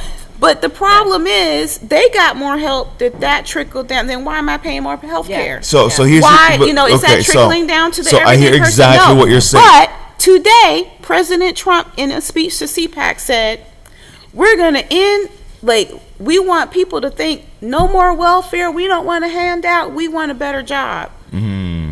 Well, we want better jobs, but you guys already have the better jobs because you are making billions of dollars off of us. Okay, so here's what I want to do. That's the problem. I hear I hear your points, and basically what I'm saying, what I'm hearing is, nobody thinks that Trump is gonna do what he's supposed to do for the people. There's a challenge with that, right? When you talk about Trump and what he's supposed to do and what he promises to do, right? So his promise is to say, so the anger that people have today, you're always going to project, right? So we'll go back to the shit story. Everybody has their first draft and their shit story and who they want to blame for the position that they're in now, right? So what you're going to have is you're going to have these backwoods people and loosely using. Are you talking about the deplorables? The deplorables. The deplorables. Deplorables. I would in some cases, right? So again, it's all about perspective, right? So today you might be a deplorable versus tomorrow, because it depends on. I'm affected by healthcare when in 2000 versus 2008. I know my healthcare was better than it is today. I'm pissed off that I have to have a $700 deductible before I can have a $25 copay versus. So what I'm saying is that we pick and choose what benefits us and what we choose to advocate for, so when you talk about Trump and we talk about educated people versus uneducated people versus, what he's going to do for this country, I think that the challenges in the last interview that we had, it uprooted a lot of issues that people kind of held and suppressed, which was women's rights, which was racism, which was all of these things with immigrants' rights. My Which is, parents I don't were have a immigrants. job I am now. the first- It's their fault. My parents were first generation immigrants. I came over. I was only 10 years old when I came into the United States. I didn't get my citizenship until 2004, and I hate to tell people that I don't have the same experience that they have. Right? So as a woman, I don't have the same experience that they have because I'm an assistant vice president without a college degree. As a woman, I don't have the same experiences that they have being black, being anything else, because anything that I set my mind to and I said that I'm going to accomplish, I've been in that position because I built relationships. I know how to network. I know who to talk to. And when the work comes to me, it's not this burden that I don't have this sense of entitlement. No, but I have to salute. So I can't. No, but I'm sorry to interrupt you, but I have to salute you and all the women at the table right now, because at the end of the day, that's what you guys have all done. And at the end of the day, if you look deeply into what you're talking about, is there was a point where you were never able to do that. So here's my challenge with that, right? So I think even today, there's people who find difficulty in accomplishing the simple tasks that what I take for granted. So I mean, I've heard because you're people say standing on their because I'm shoulder. light-skinned. No. I'm not even going to accept that, because I mean, I've heard, because I'm light-skinned, because I'm a woman, because I have, whatever attractive features, that I've been able to accomplish certain things. And I would like to say bullshit on that, right? I think bullshit on that, because I'm able to It detracts from your hard work. Exactly. Because Yeah. I'm Your able value. to say I can have a relationship with someone, I can have a conversation with someone, I can relate to someone, and I can make something happen. Whether or not, this happens for anyone else and whether they're able to accomplish it, I think it all comes down to perspective. If you have a certain perspective about something and you say, I can't accomplish this, you're not going to accomplish it. My father came to this country and could have taken advantage of every welfare opportunity possible. And he was like, hell no, we're not going to do welfare. We struggled. We lived in a house with my aunt. There were 6 kids and 5 adults in one freaking household. But we did it, and it was fun, and it made for our, upbringing. But never did he say we were going to go on food stamps or anything like that. My father was like, we're not going to go on welfare. My father did not allow my mom to work because he wanted her to be home and take care of the kids. My father worked 3 jobs. My father went away for 3 months to Corpus Christi and worked on a freaking oil well. Can I ask a question? Yeah, I'm yeah. like curious Go ahead. because everybody's here except me is from an immigrant family, right? Mm-hmm.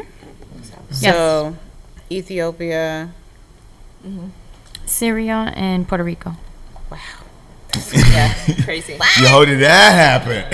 Okay, that's a whole nother story. Yeah, right. Jamaica. In Puerto Rico. Puerto Rican.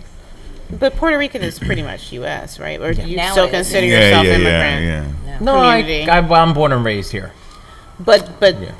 I mean, I think there's a difference between immigrant families, and when I say that, I mean like Perspective. Puerto Rican, No, East there's a African, difference. East African, There's a- Caribbean, yeah, whatever there's it a is, and immigrants that maybe were brought here 300 years ago, in which unwillingly, in which there had been a systematic degradation. Yeah, reprogramming. It's beyond. I mean, it's beyond that, and I think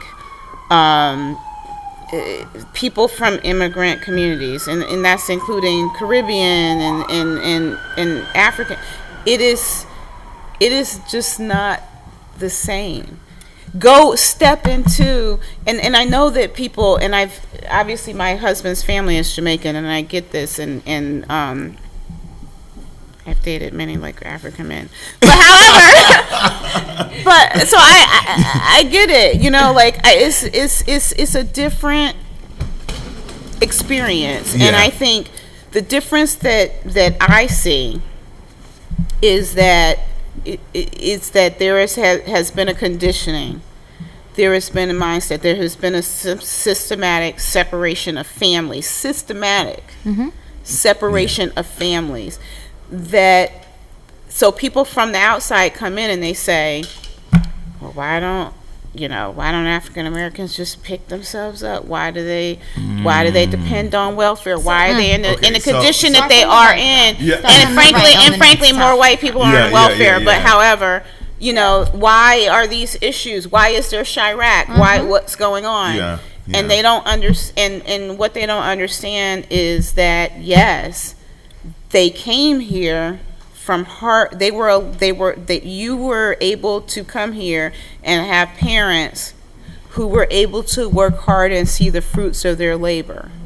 Here, we were told you can't work here because you're black. Similarly, you can't do this because you're black. So here, you can't go to the same schools. Guess what? I have a brother-in-law, my oldest sister, one of 60 years old. My brother-in-law told me. We used to go to North Carolina, and in their living room there are cotton plants. And I said, Doc, we call him Doc. What's the story behind these cotton balls, these cotton plants? And he said, I keep this in the living room to remind me of when I was in middle school, and they used to let the black schools out earlier so they can bus the black kids to the cotton fields to pick cotton. Oh, wow. So I keep this as a reminder of where he came from and of the fact that schools were let out early.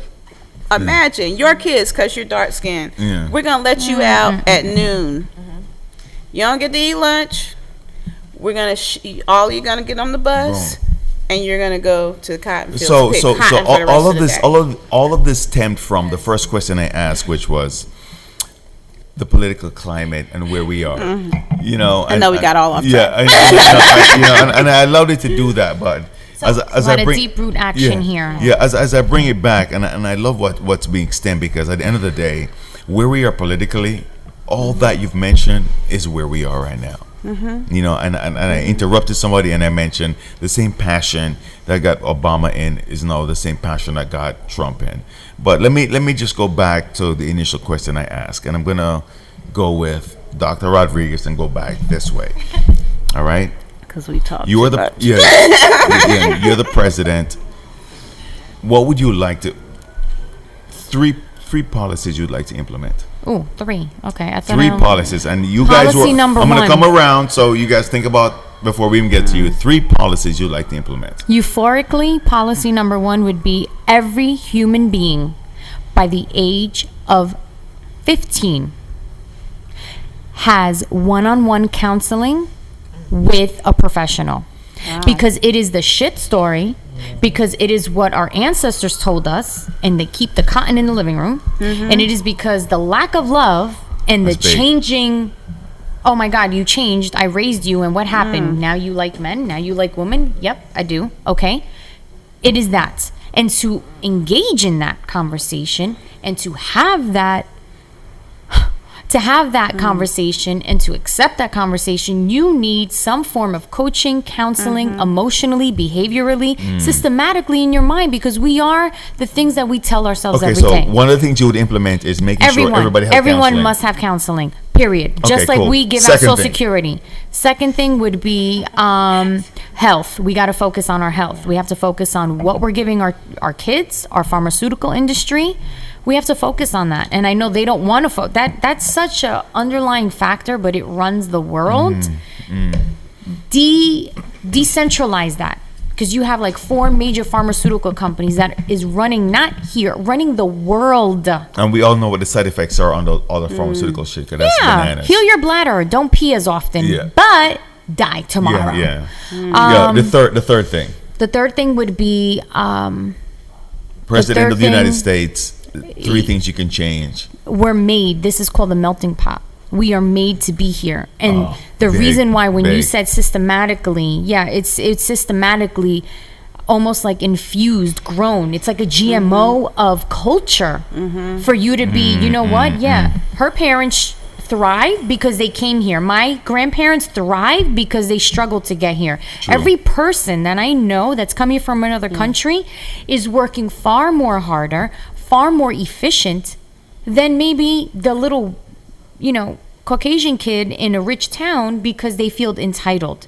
We have GMO'd our children who have been born here generationally. So let the people in the middle of the country, the uneducated, must be educated to your terms. I know what you mean. Like, they got to be up to par. They're not even at par. They're below par. They don't even understand. This is like foreign to them. They're like, what? Who? What? So, where? so when? you're saying right now, you're saying like now Hillary and her crew lost the election through the lack of education.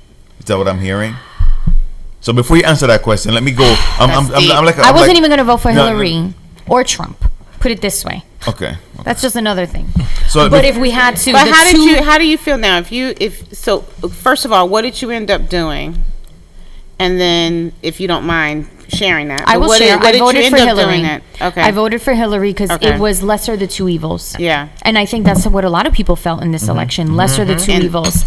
If I didn't, I would have loved to seen what ex-Vice President Biden, if he would have won, and if he would have ran, and I don't think they allowed him. The Democratic Party did not allow Biden to run. Had he ran, and they would have beefed him up and marketed him the way they did Trump, because Trump had his own show, and Trump just marketed himself in a way that was unforeseen as any other presidential candidate. Because of social media, I think we would have had a different. Yeah. But here's my question. So what? I have my own sense of this, but what about Hillary? And this is always fascinates me about women in particular. I love What this. about Hillary did you find so evil and so objectionable? Not evil. I admired Hillary as a woman, as her drive in politics, and really, I told everyone, I'm like, Hillary has to win. It's kind of. Kind of like the unspoken language, right? It's kind of like quote unquote the the New World Order. I expected her to win prior to Obama and prior to the second Bush, campaign. I thought Hillary would have ran then on the second Bush campaign, and she didn't. And and I was like, what? It's going to take its time. It's going to take its course. And then when Obama came out, I was like, oh, Obama, okay, whatever, okay. And then he ran his 8 years. So I knew Hillary was in the making. I was very aware of that, and I supported that. I just felt like Hillary. I don't know. There's just something, my gut was just like, we're going to kind of experience the same thing. We're going to go through the same, kind of like the same thing. And I just feel. What is the same? The same is, I think more with our foreign affairs than more here. I think the way Obama, and I love Obama as a president, I respect him and his family, but I feel like Obama kind of carried the torch of Bush in foreign affairs.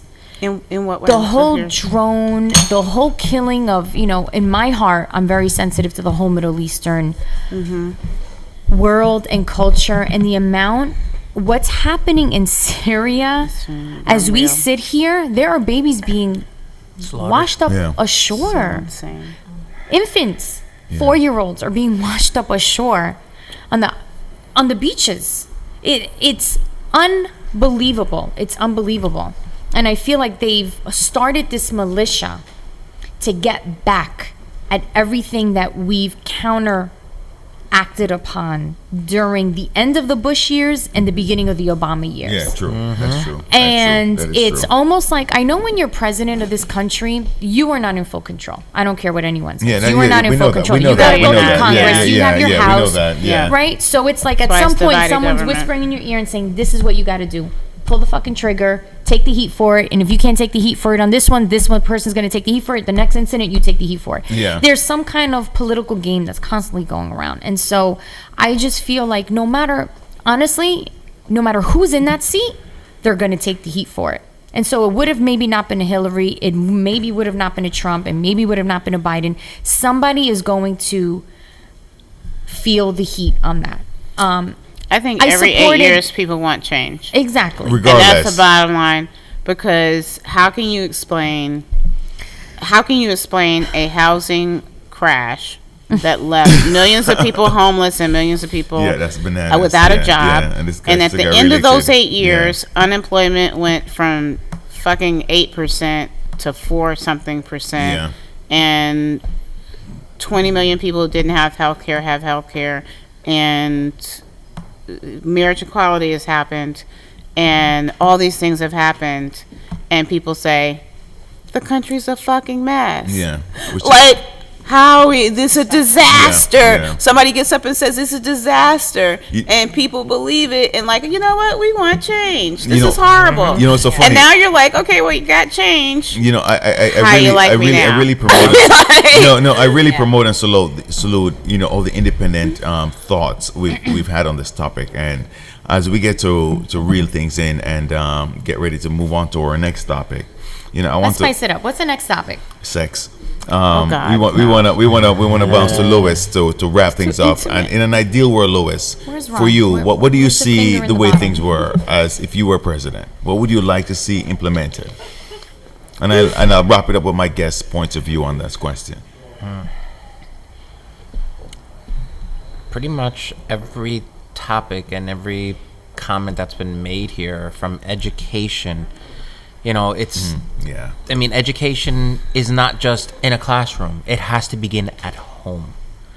You know, big. the Yes. kids, and even not our kids, but we ourselves, the parents themselves, have to be educated themselves, have to be conditioned, and, you know, have to know what they're talking about, because it's sad when you see these little 3, 4, 5, 6, 7, 8, 9-year-olds going screaming, you know, Trump's the best. The heck do you know? Yeah, little yeah, snot yeah. rag. Okay. Yeah. You know, I mean, it has to be, that has to begin at home. So.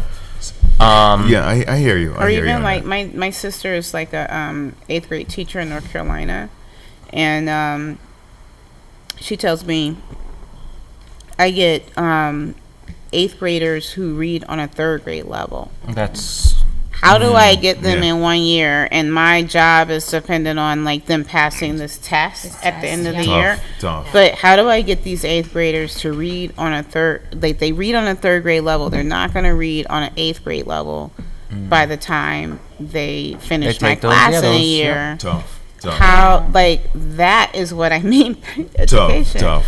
It's like, you know, yeah, you can have educated fools, which is what I think you were going at. Right? There's a lot of educated fools. Yeah, I love that. I love that. But- No, but you know, let me just bring things back. You know, as and what I loved about what I heard as I let everybody just, you know, I didn't want to interrupt. I want everybody to just share their point of perspective on this political climate, and we didn't blame what I heard. Although Trump name was mentioned, it wasn't all a Trump thing.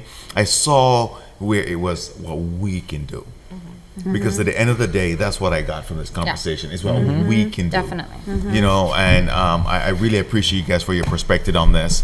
What we're gonna do is we're gonna take a quick break and allow everybody to refresh themselves as we get back into the last topic of tonight's conversation, which is gonna be sex. And Let's sex talk from about you and sex me. from an sex from SEKS.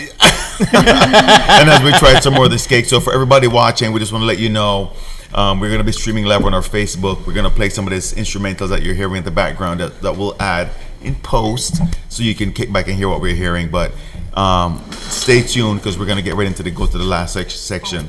Ladies and gentlemen, thank you so much. Bong, Squirrel Rosenberg Radio.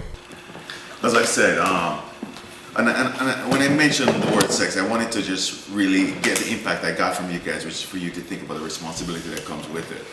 So, all right, I see Louis got something funny. All right, Louis, what's Share, please. You have to Yeah, share. yeah, share that share, card. yeah. I threw a card at him when you said sex. And I said, here you go, Louis. Oh, and what's- what does it say? What was the card say? What will always get you laid? Ow! Ow! Nice. So, beautiful segue. Louis, what's your point of view? What will always get you laid, Louis? Please tell us, enlighten us. What's your point of view on sex, sexuality, and where we are today?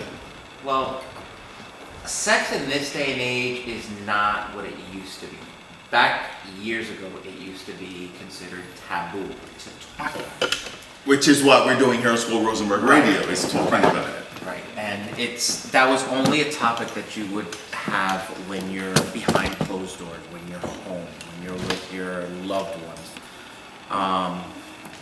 In this day and age, you turn the TV on, you turn on the radio, and I mean, sex is just being thrown at us. The oversaturation. In every aspect, in the media, in commercials. I mean, this bottle of Heineken. I mean, Easy. no. I mean.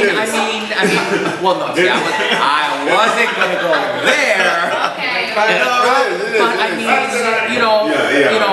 mean, we won't mention this one beer because, of course, it's all about Heineken. But there's one that used to have very voluptuous women, on the covers. Which beer was that? Corona? St. Pauli girl. St. Pauli girl.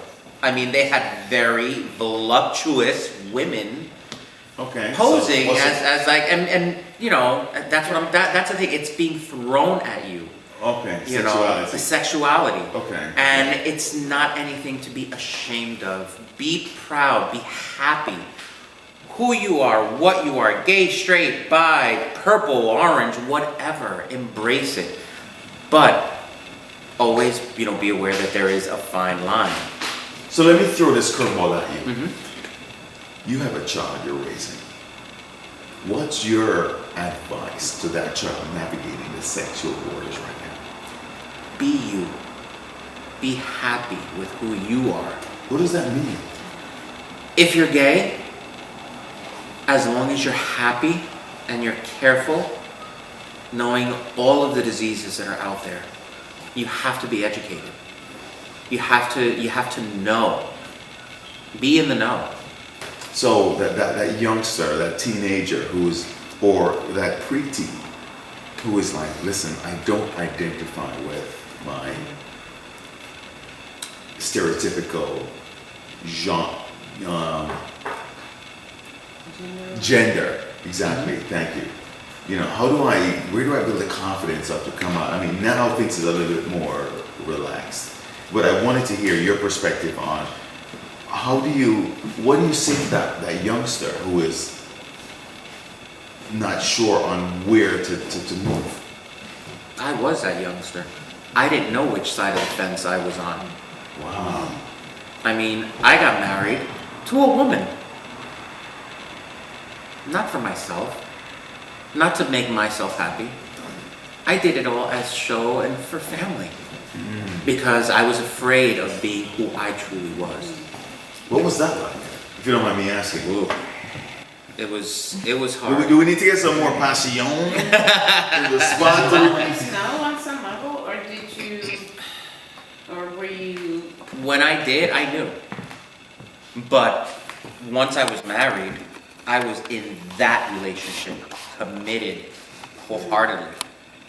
But I knew that's not what and who I truly was. Because there was that wall that I wasn't able to get through and not be able to really express myself the way a man, should be there for his wife. And was that on an emotional level or a sexual level or both? At one point, it became both. Emotional? Forget it. I mean, I was a wreck. I mean, I didn't know whether I was coming or going. I mean, a lot of times I would just put myself in a nutshell. And I was afraid of saying things, coming out, and just in topics and conversations because I was afraid that, if I say this or do this way, they're going to start questioning. And after a while, I just got to a point where I was just like, fuck it, I'm me. That was after the separation of the divorce and everything.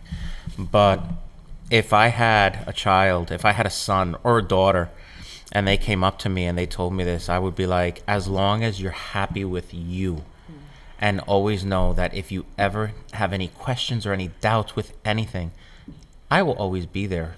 I will be an ear to listen. I will be a shoulder to cry on. You know, I will be, you know, that light to help guide you. You know, I won't turn my back on you. Because I won't. Because your family turned your back on you. Exactly. And I felt shunned. I felt, you know, thrown aside because of that. But like I tell people, look where I am today. I'm not a drug addict. I never ran the streets. You know, I mean, I was always home. I mean, I love to read. I'm creative. I'm, you know, musician.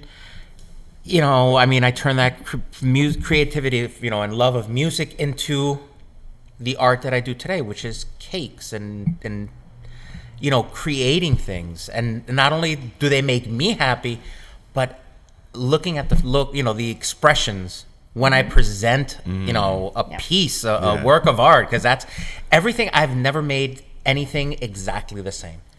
Everything is always different. And just the looks on their faces and their reactions, that's satisfaction for me right there. And that's, what's the word? Oh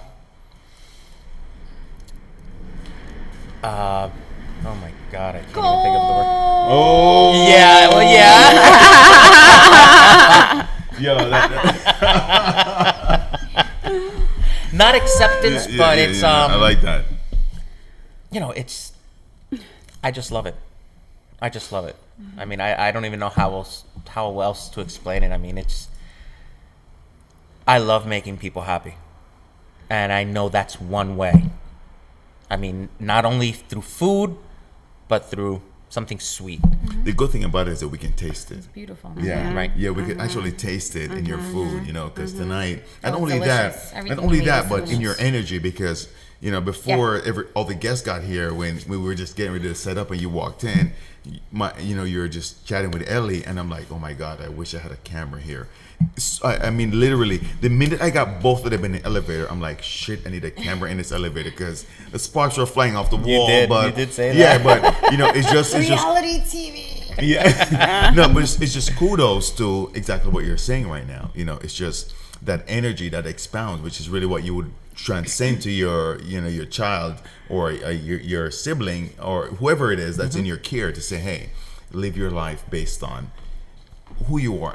But the reason why I was trying to be devil's advocate is because how do you know who you are at 8, 9, 10? It's the same 12. way that a little 6-year-old boy knows that he was meant to be in a little girl's body.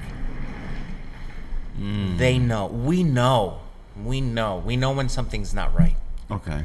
And it's the same thing with, you know, mainstream, you know, look at Caitlyn Jenner. For years, he identified as a woman. Yeah. And he had that hidden for years.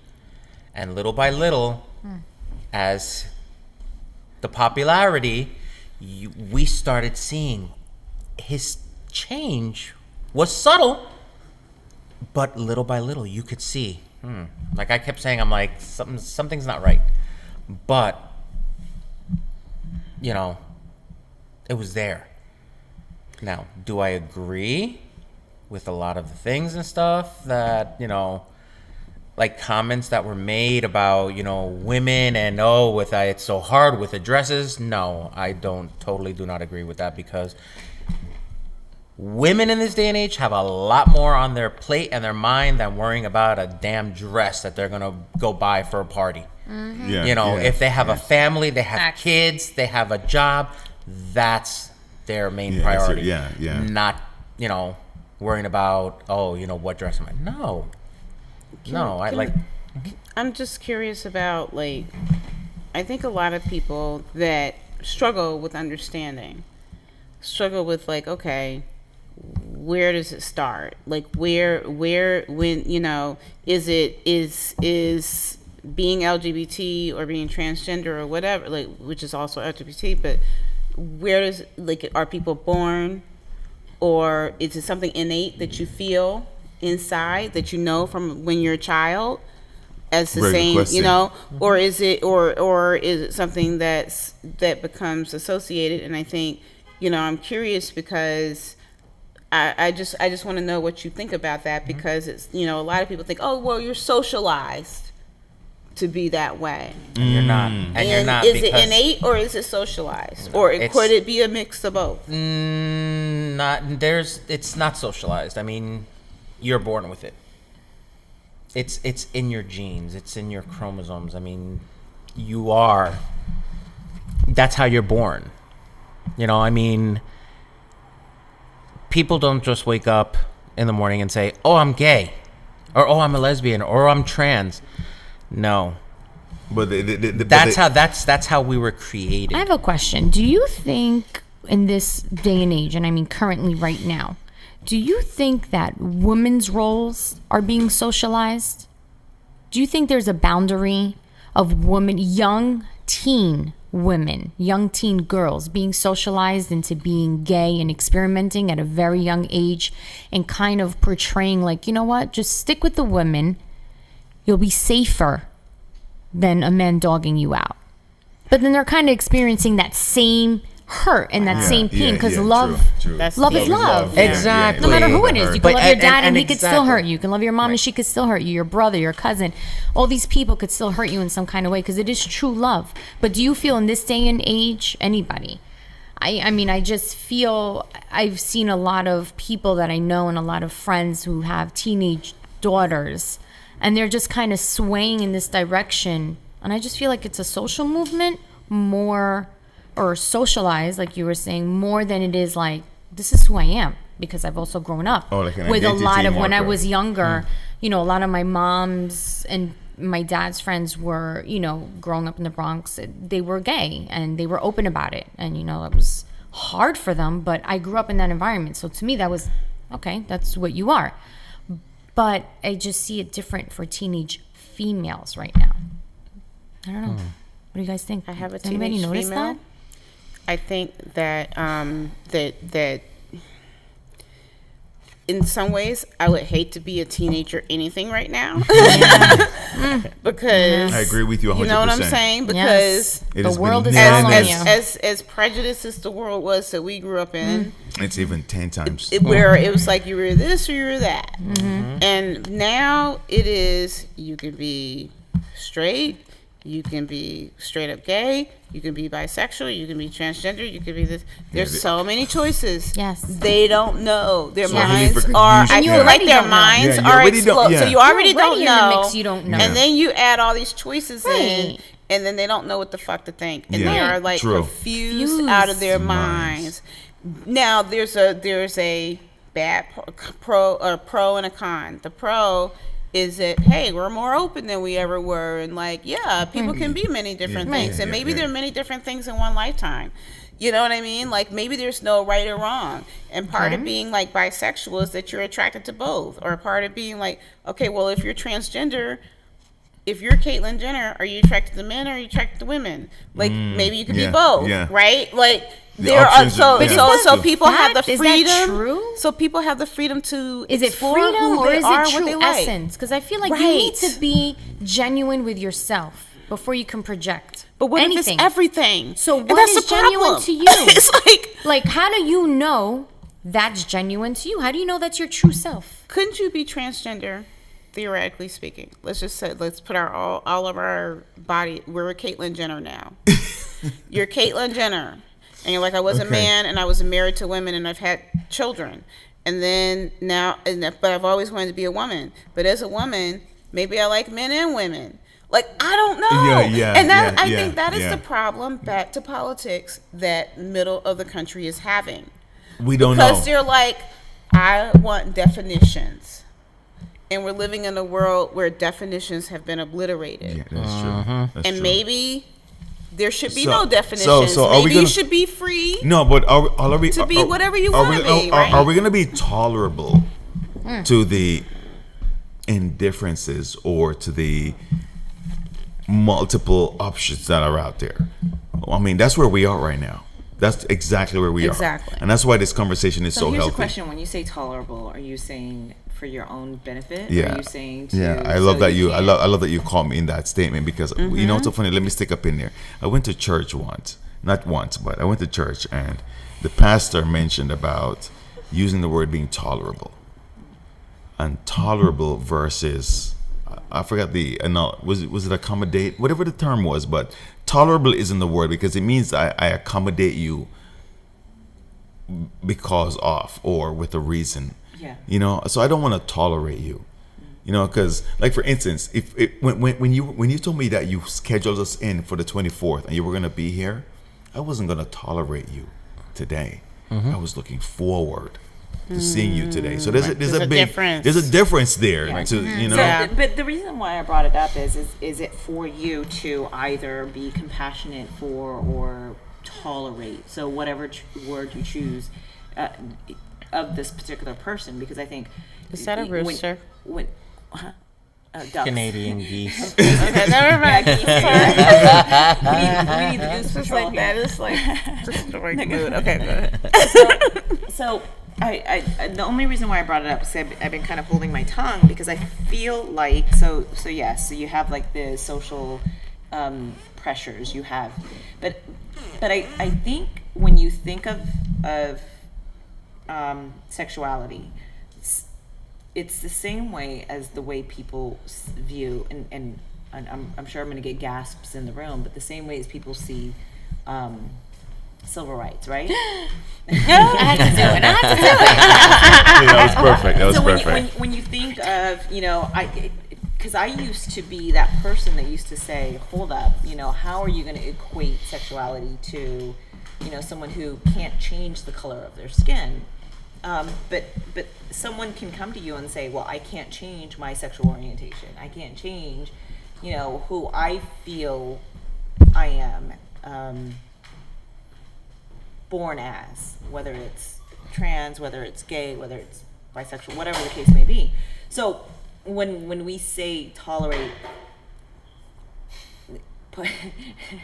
she's laughing at me. I think all of it will come down to so we've crossed like all gamuts, political, whatever. But when you look at it and you say, okay, I'm gonna love someone, I'm gonna love them for unconditionally, and you're gonna love them for whatever flaws that they have, whether they are attracted to male, whether they're black, whether they're, you know, in Same this could day, apply for interracial relationships. Yeah, whatever, yeah. in this day and age, you could say, you know, Middle Eastern, Arabic, whatever, because that's kind of the culture that we're in, right? So, you know, we fought to be women and be able to vote. We fought to be people of color and to be able to be segregated into, you know, mainstream. We fought, like, all of these fights that happen, it's for acceptance and to kind of just be the people that we are and feel compassion and love for who we are, right?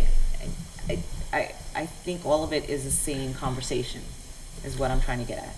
It's the same conversation. It's saying, accept me for who I am, for whatever I am, right? Whether I'm black, whether I'm white, whether I'm a football player, whether I'm, you know, gay, whether I'm, you know, whatever it is that I choose to kind of path that I choose to follow, whether I smoke weed, whether I drink a freaking drink or not, like, do you see what I'm saying? That there's like always going to be those things that you can judge people of or on, but if you decide to say, you know, this person is, you know, productive, this person is loving, this person is, however you choose to accept that person, it's not because of what their choices are in terms of what makes them happy. Does that make sense? Dr. Jen, what's your kind point? of saying it's everyone's perspective and mindset of people, Yeah. of people in general. So Is your don't teenage daughter still around?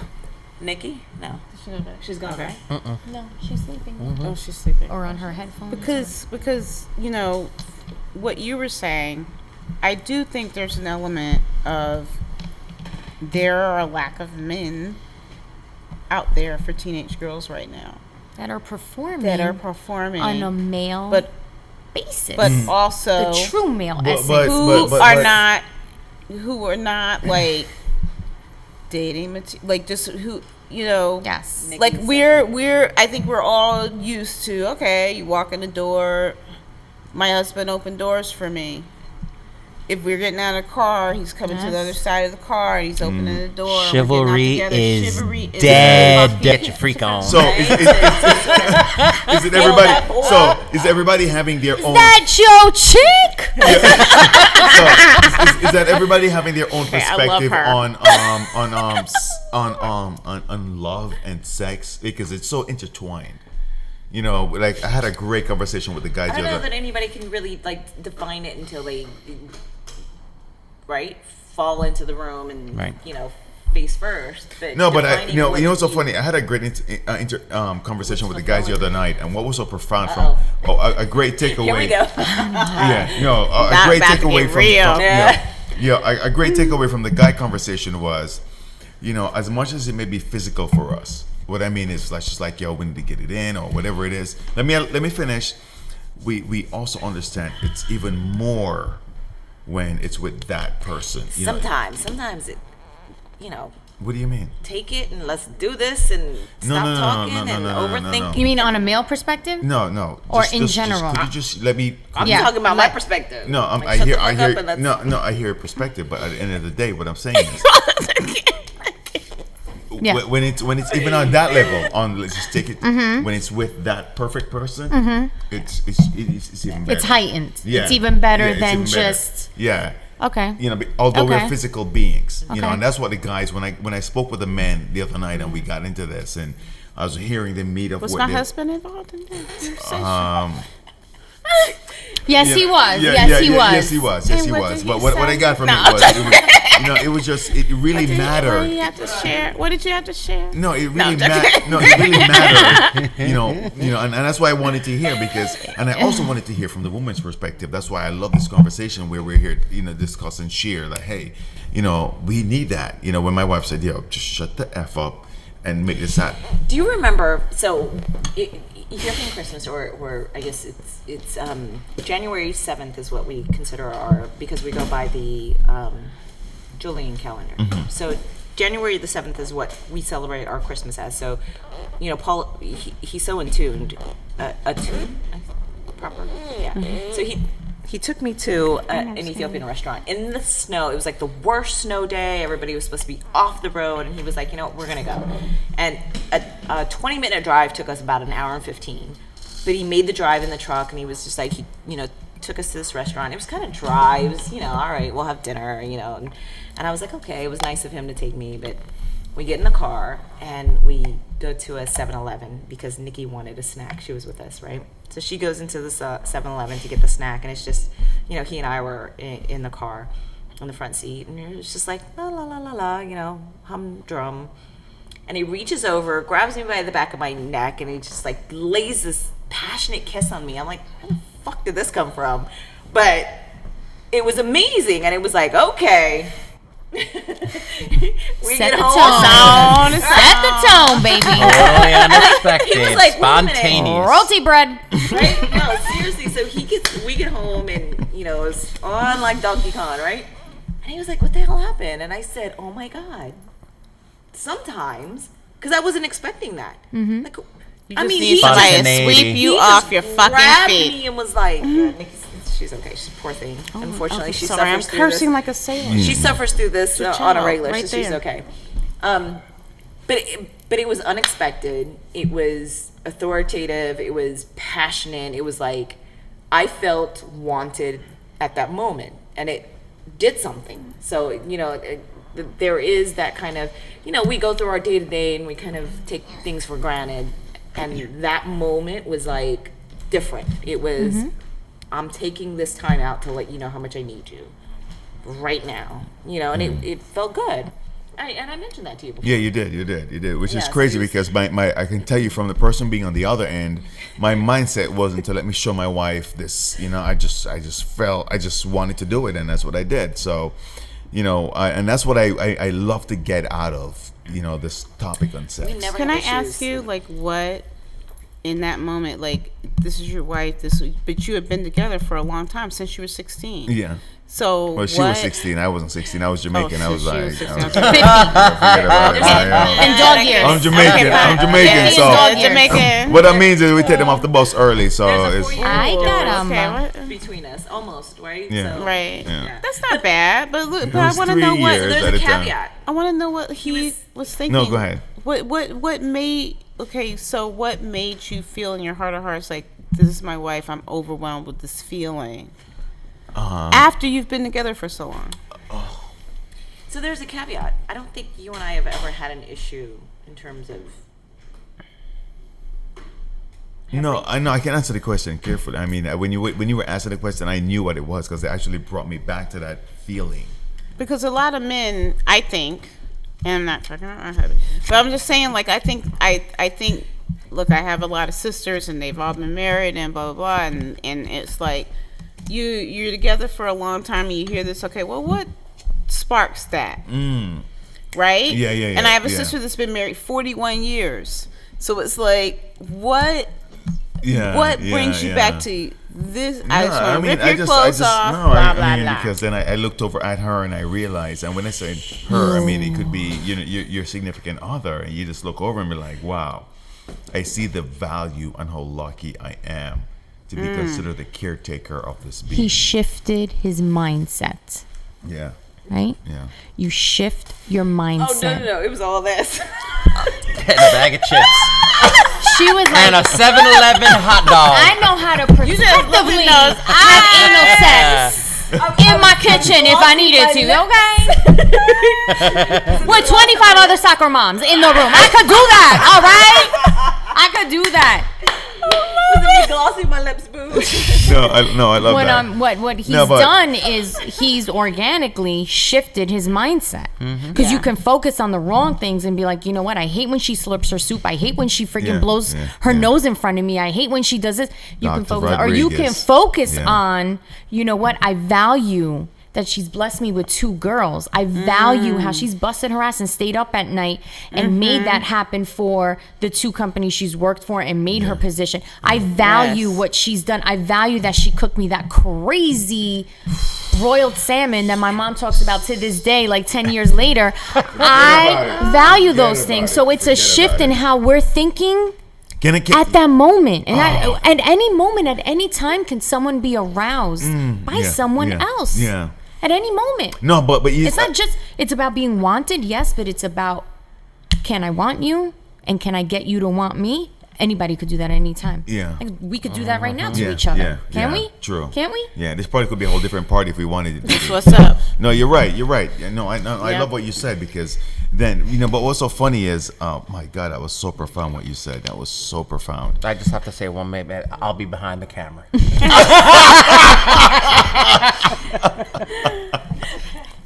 Did I just say that?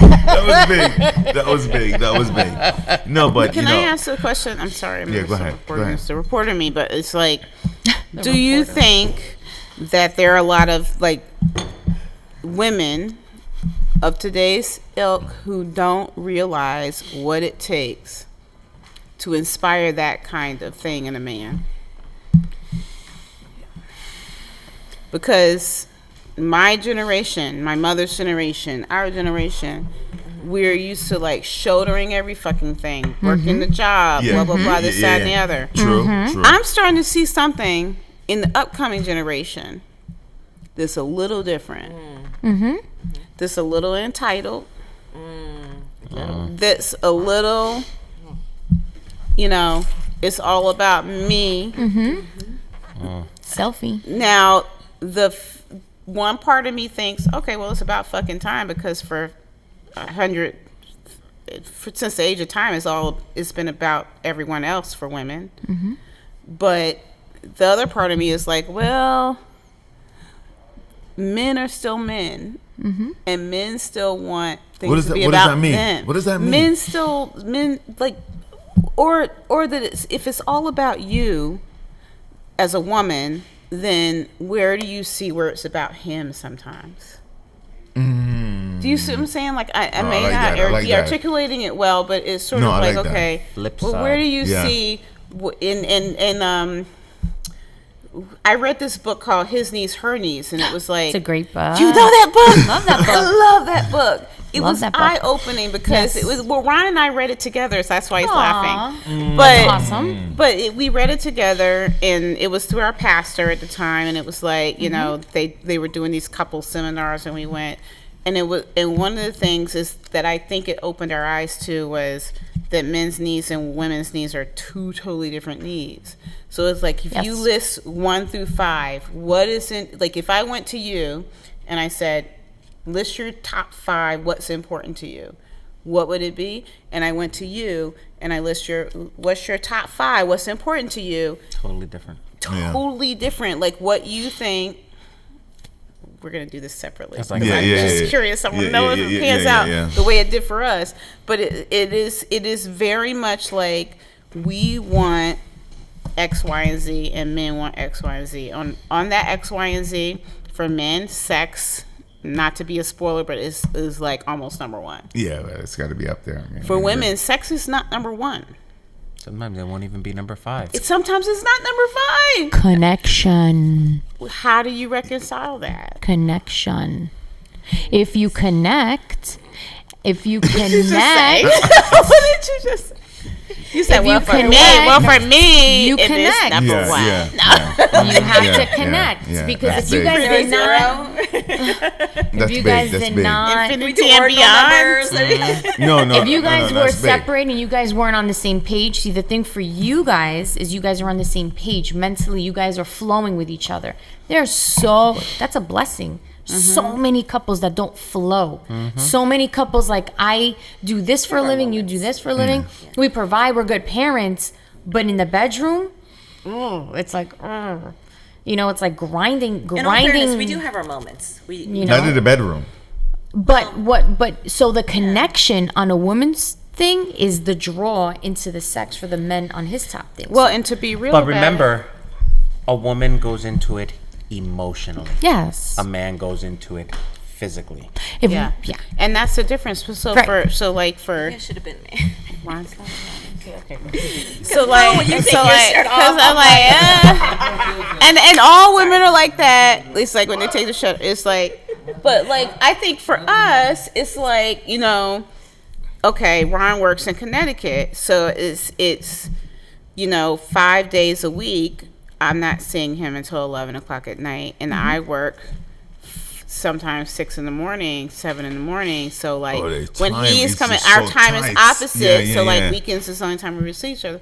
But it's like, for me, if I'm not seeing you for 5 days out of the week, and I'm shouldering things for 5 days out of the week, and it's like, oh God, I'm facing the same pressures you're Yes. facing in terms of your jobs and blah blah blah, and then on Yes. top of that, I've got everything the kids are dealing with. So if Imani has a meltdown or Timmy has a meltdown, I'm dealing with it. Yeah. Blah blah blah blah blah.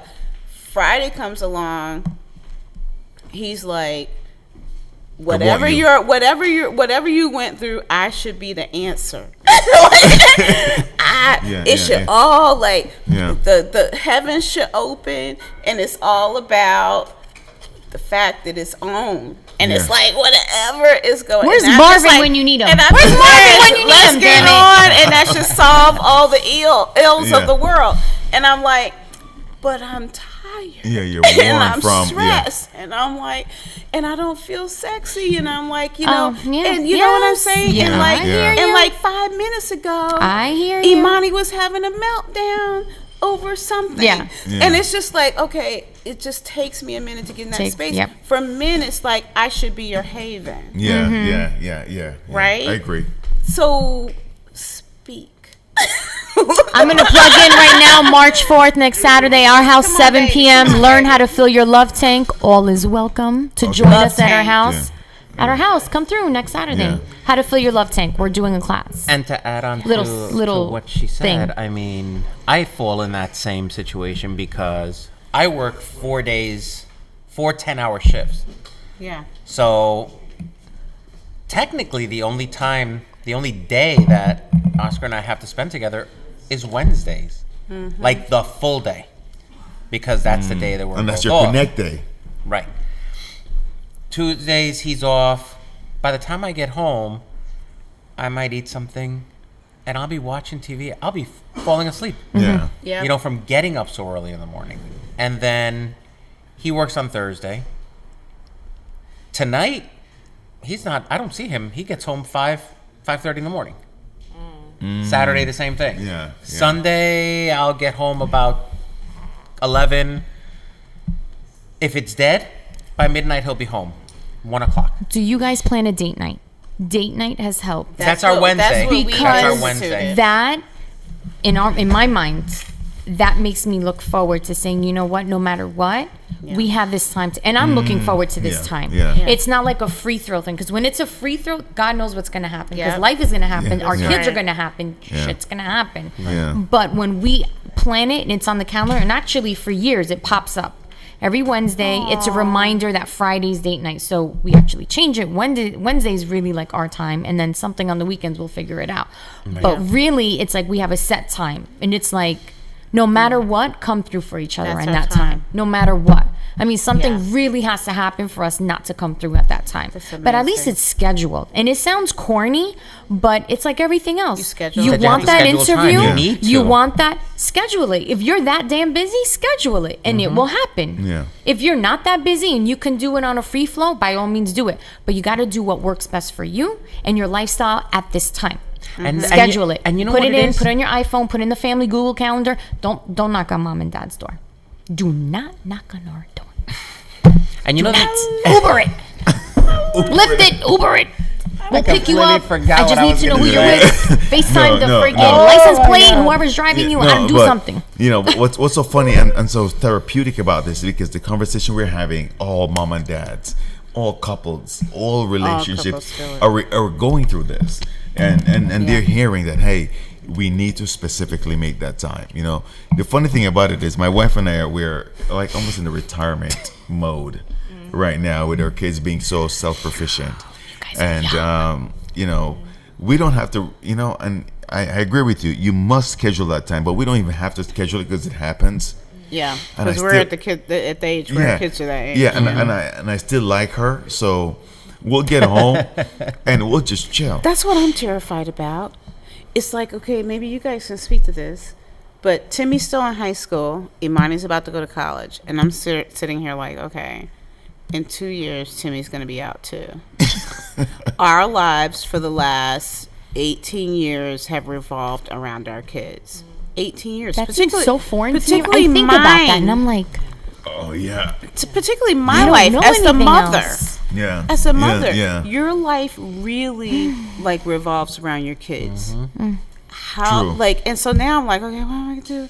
Okay, what am I gonna do when Start I'm getting gone? yourself ready What's for gonna that happen? empty nest syndrome. What's gonna happen? What is my life about? What is our life about? Is he gonna still like? Are we gonna? What Is are he we still gonna do? like me? Is he gonna want to be What's with gonna me? I mean, happen? the kids aren't schedule here it anymore. from now. I Schedule it from now. it's Yeah. easier said than done, right? So I can empathize with you because I feel that because he has this project that he's kind of taken on and all I have is like work and I feel like okay, Yes. what's gonna happen because for a really long time it was me going to the soccer games, me going to the swim meets, and then finally I just kind of had this meltdown and I said it's just me and it's embarrassing to be on the soccer field and other moms have their husbands and you're not there. And he made that change really quickly. He was just like, I'm there. And so then we kind of shared that responsibility and it was just like amazing how he heard what my issue was and what my gripe was and then he adjusted, right? And he's great at doing that. Similarly, like when Naomi went off to college, and she doesn't need us as much and I was just kind of trying to hold on and grasp and he was like, just let her do her thing, and it took me a while to let go. Now it's Nicole, and I feel like between Naomi and Nicole, I've kind of learned how to just, because I don't really ride Nikki as much as I used to ride Naomi, and accepted that. But he and I have always had this friendship relationship, Yeah, yeah. you know, where we've always I think kind of that's where hung out it's together. key, We've yeah. always kind of shared, maybe because we've been together so long and kind of grew up together, where we can, you know, have these conversations and, you know, even if we're mad at each other or even if I think we can. I think I could be as bold and say if we weren't together, we would be very good friends. Absolutely. Yeah. I wouldn't let her drive me Freaking everywhere. tequila and sushi, magical. Yeah, No, yeah. I'm joking. I love you guys. I'm joking. Yeah, No, yeah. But you know what? So Wait a minute, the driving thing. We're gonna go back. Wait. Let me reel things in. You've been reeling us in for the last half hour. Yeah. Let me We're reel not things. going to Could I be just reeled make in. one- I've never been in an accident. and I don't get let me to reel hear. things in. started this Let and me- now yeah. you can't ring To my it. guest, Louis, go. Okay, I mean, in any relationship, Hey, Domingo, it's can I have a not. Heineken, please? It's not. One person putting more than the other. People think that it's a relationship is 50-50. No, it's not. A relationship is 100% of each person to make that relationship work. I love You just that. dropped So the mic. that's the Foundation. mantra. You just dropped the That's the mic. mantra that's gonna stay. Foundation.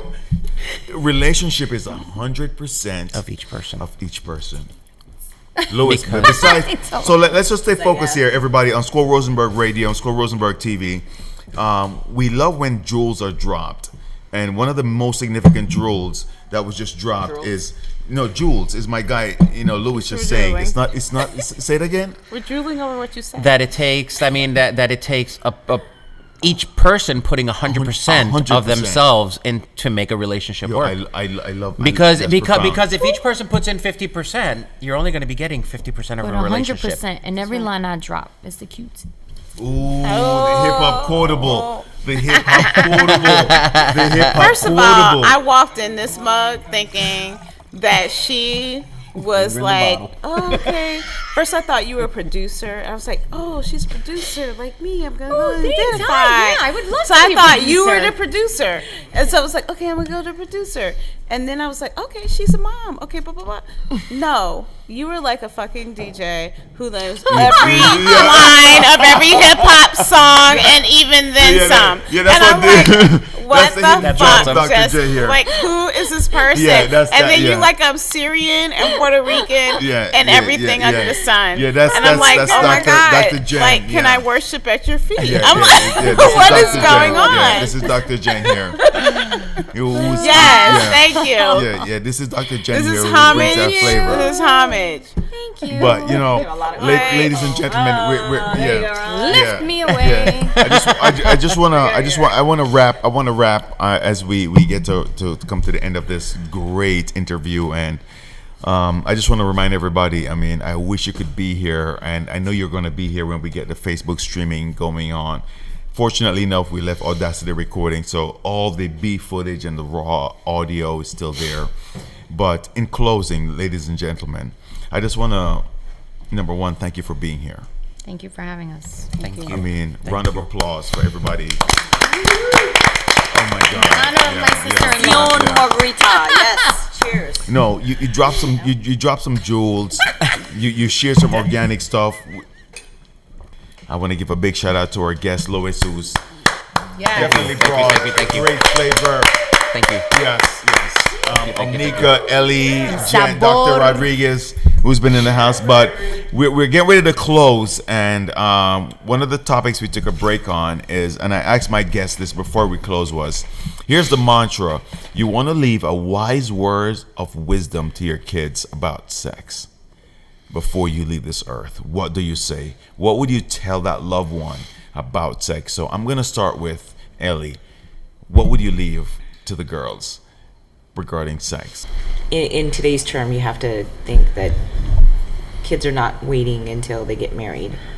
So I think it's what I have told my girls, and what I will continue to tell my girls, is that make sure that they educate themselves in terms of their body, not necessarily, when you preach the whole safe sex thing, I think it kind of just, they shut down because you're talking about something that they're uncomfortable about. But when you tell them to really understand what their bodies are telling them, so understanding what birth control works for them, what medications work for them, what their cycles are doing, what they feel during that time of the month, and all of those things kind of really speak to their sexuality as well, right? So when you're comfortable with yourself, you're comfortable with your partner. If you're confident in knowing who you are, then you're comfortable with what you're going to be doing with your partner. So that's what I teach my girls. So and perspective is the other thing. You know, one kid I told something to, and I took them to, you know, a doctor, and I said, you know, the conversation doesn't have to be between you, me, and the doctor. It can be you and the doctor. It's private. You can say whatever you need to say. If you have questions, I'm here.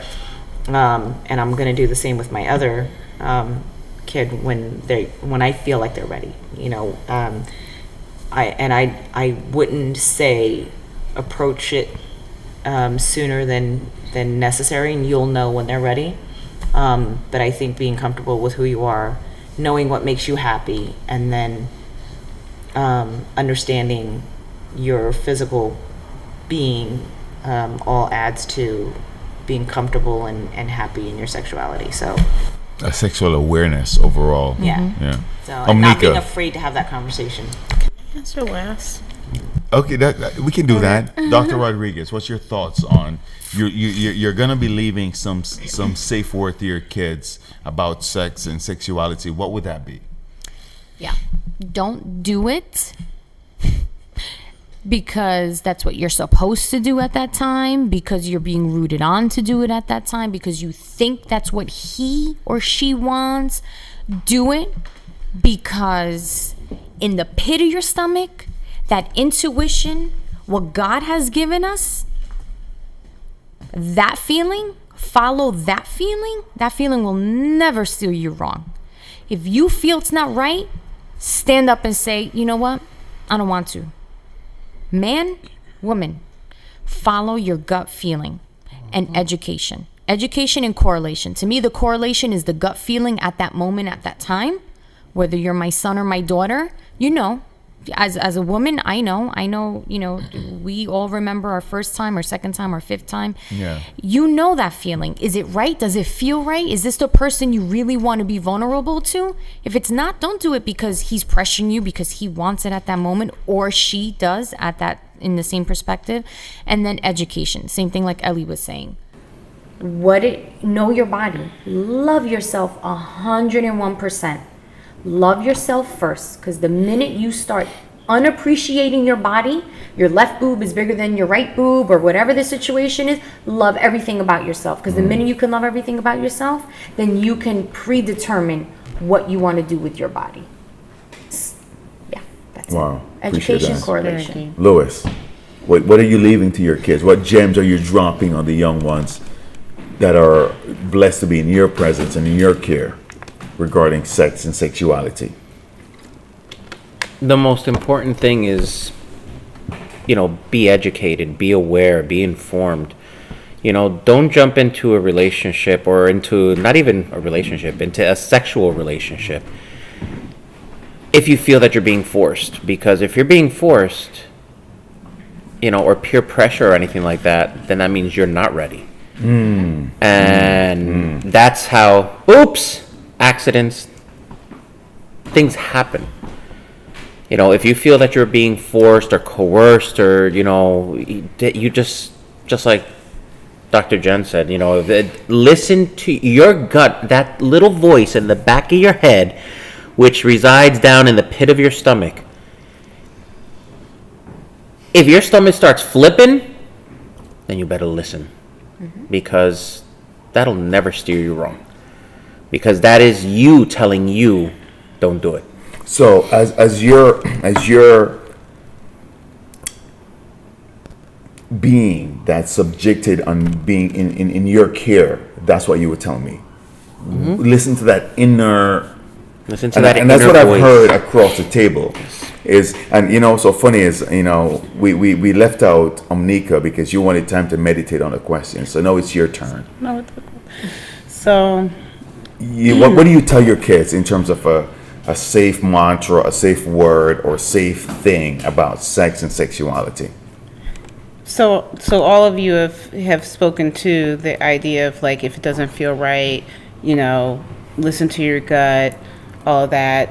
I grew up like loving romance novels and things like that, so I'm gonna give a more romantic notion. And that is, I know it's like, Don't get cracked. It's really corny. Napkins for everybody. It's very, very corny. It's very Napkins corny. for the table. Go ahead. But so my question is, would you die for this person? And That's another level. now, of That's course, another now level. we have kids that are just having sex to have sex, Yeah, and yeah, everybody's yeah, yeah. just having sex to have sex. But now that we live in the age of very deadly diseases, would you literally die for this person? And full circle to what we were talking about earlier, my father had died of HIV. So, would you die for this person? And that's the question that sometimes you have to ask. We live in a world of safe sex and all of that kind of stuff, and everybody knows what it means to have safe sex. So I tell my kids, no matter what, have safe sex. If you're gonna have Yeah, sex, because I'm not then- gonna pretend that you're not having sex. I'm not gonna pretend that you're not gonna have sex before you're married. It's going to happen. I get that, but would you die for this person? And I love and, that. And Yeah. and so That's major. if you would not die for this person, do not have unsafe sex with yeah. them. That was major. That's number Yeah, one. that was big. But number two, on another level, one of my favorite poems was this poem by an African-American slave called Georgia Douglas Brown, and one of her poems, and Ron knows this because I've said it to him before, but I want to die while you love me. You know? I want to die. While you love me, while yet you hold me fair, while laughter lies upon my lips and lights are in my hair. I want to die while you love me, for something about bear to that still bed your kisses to warm me while I'm dead. If you don't have that kind of love in your heart for the person that you're with at the end of the day, then that is not who you should be with. Wow, that was profound. Then it's all for naught. Yeah, yeah, Right? That was profound. When I die, I want him to be there. Yeah. He knows this. I want him to be there because he's who, you know what? You have a child. My mother had me. I'm sure she, sun rose and set with her children. But at the bottom line is, when my children are gone, when our children are gone, I have him. Is this a person that you want to die with? That is the question when you decide who you're going to lay your life down with. That was profound. That is I can't even what think I about want them to think about. Yeah, what's so funny is I was thinking about something to hit this thing out of the park, something profound to wrap this up, but I cannot think of anything more profound than what you just said. Because if we, when I sat with the guys and I said sex and sexuality is like an Excalibur sword. However, that in itself doesn't really equate to what you just said. And what I mean by that is, am I willing to die for this person? Because if I walk into a club and met this young lady, and let's say, and I'm like, let me talk to her. And before I even ask her, I try to get into her psyche. I'm like, am I willing to die for this chick? No, I'm not. So let me just keep it. I step in front of a bullet for you. Yeah, but what's so funny is, and it goes back to the sexuality thing, and I'm going to be very vulnerable here. When I make love or have sex with my wife, I feel like I'm supposed to be doing that. So if I were to, like you say, am I willing to die for her? Yes, I am. It doesn't take me a millisecond to think about that. Your schemes, and you look at something that seems attractive and you go, oh, she's banging or whatever. But am I willing to die for her? No, I'm not. So I would like for everybody on Squirrel Rosenberg Radio, every time we have an interview, there's something that I take away that sticks with me. And I want to thank you for being here tonight, because that's what's sticking with me. Am I willing to die for that person? Am I willing to sacrifice my life for that loved one? And I'm pretty sure the loved ones that we have right now, we wouldn't think twice, because guess what? Those are the person we're supposed to be with. We're not going to hesitate. So I think if we can, let me think about this. If we can get that to our young people, before you take your pants off, are you willing to die for that person? then we can really open up the eyes and the minds of these young people and maybe have a more responsible society. So with that saying, I love when jewels are dropped, and you did drop some jewels on us tonight. I want to thank everybody for tuning in. I want to give a shout out to Dr. Jennifer Rodriguez for being here. Louis the Baker, thank you so much. Yes. Oh my God. Amika, those jewels of gems you left us with. Ellie. Yo, thank you guys for tuning in. I want to leave for glasses. And I say to continued friendships, wisdom, and benefits to each all. Squirrel Rosenberg Radio, Squirrel Rosenberg TV. Thank you all. Thank you.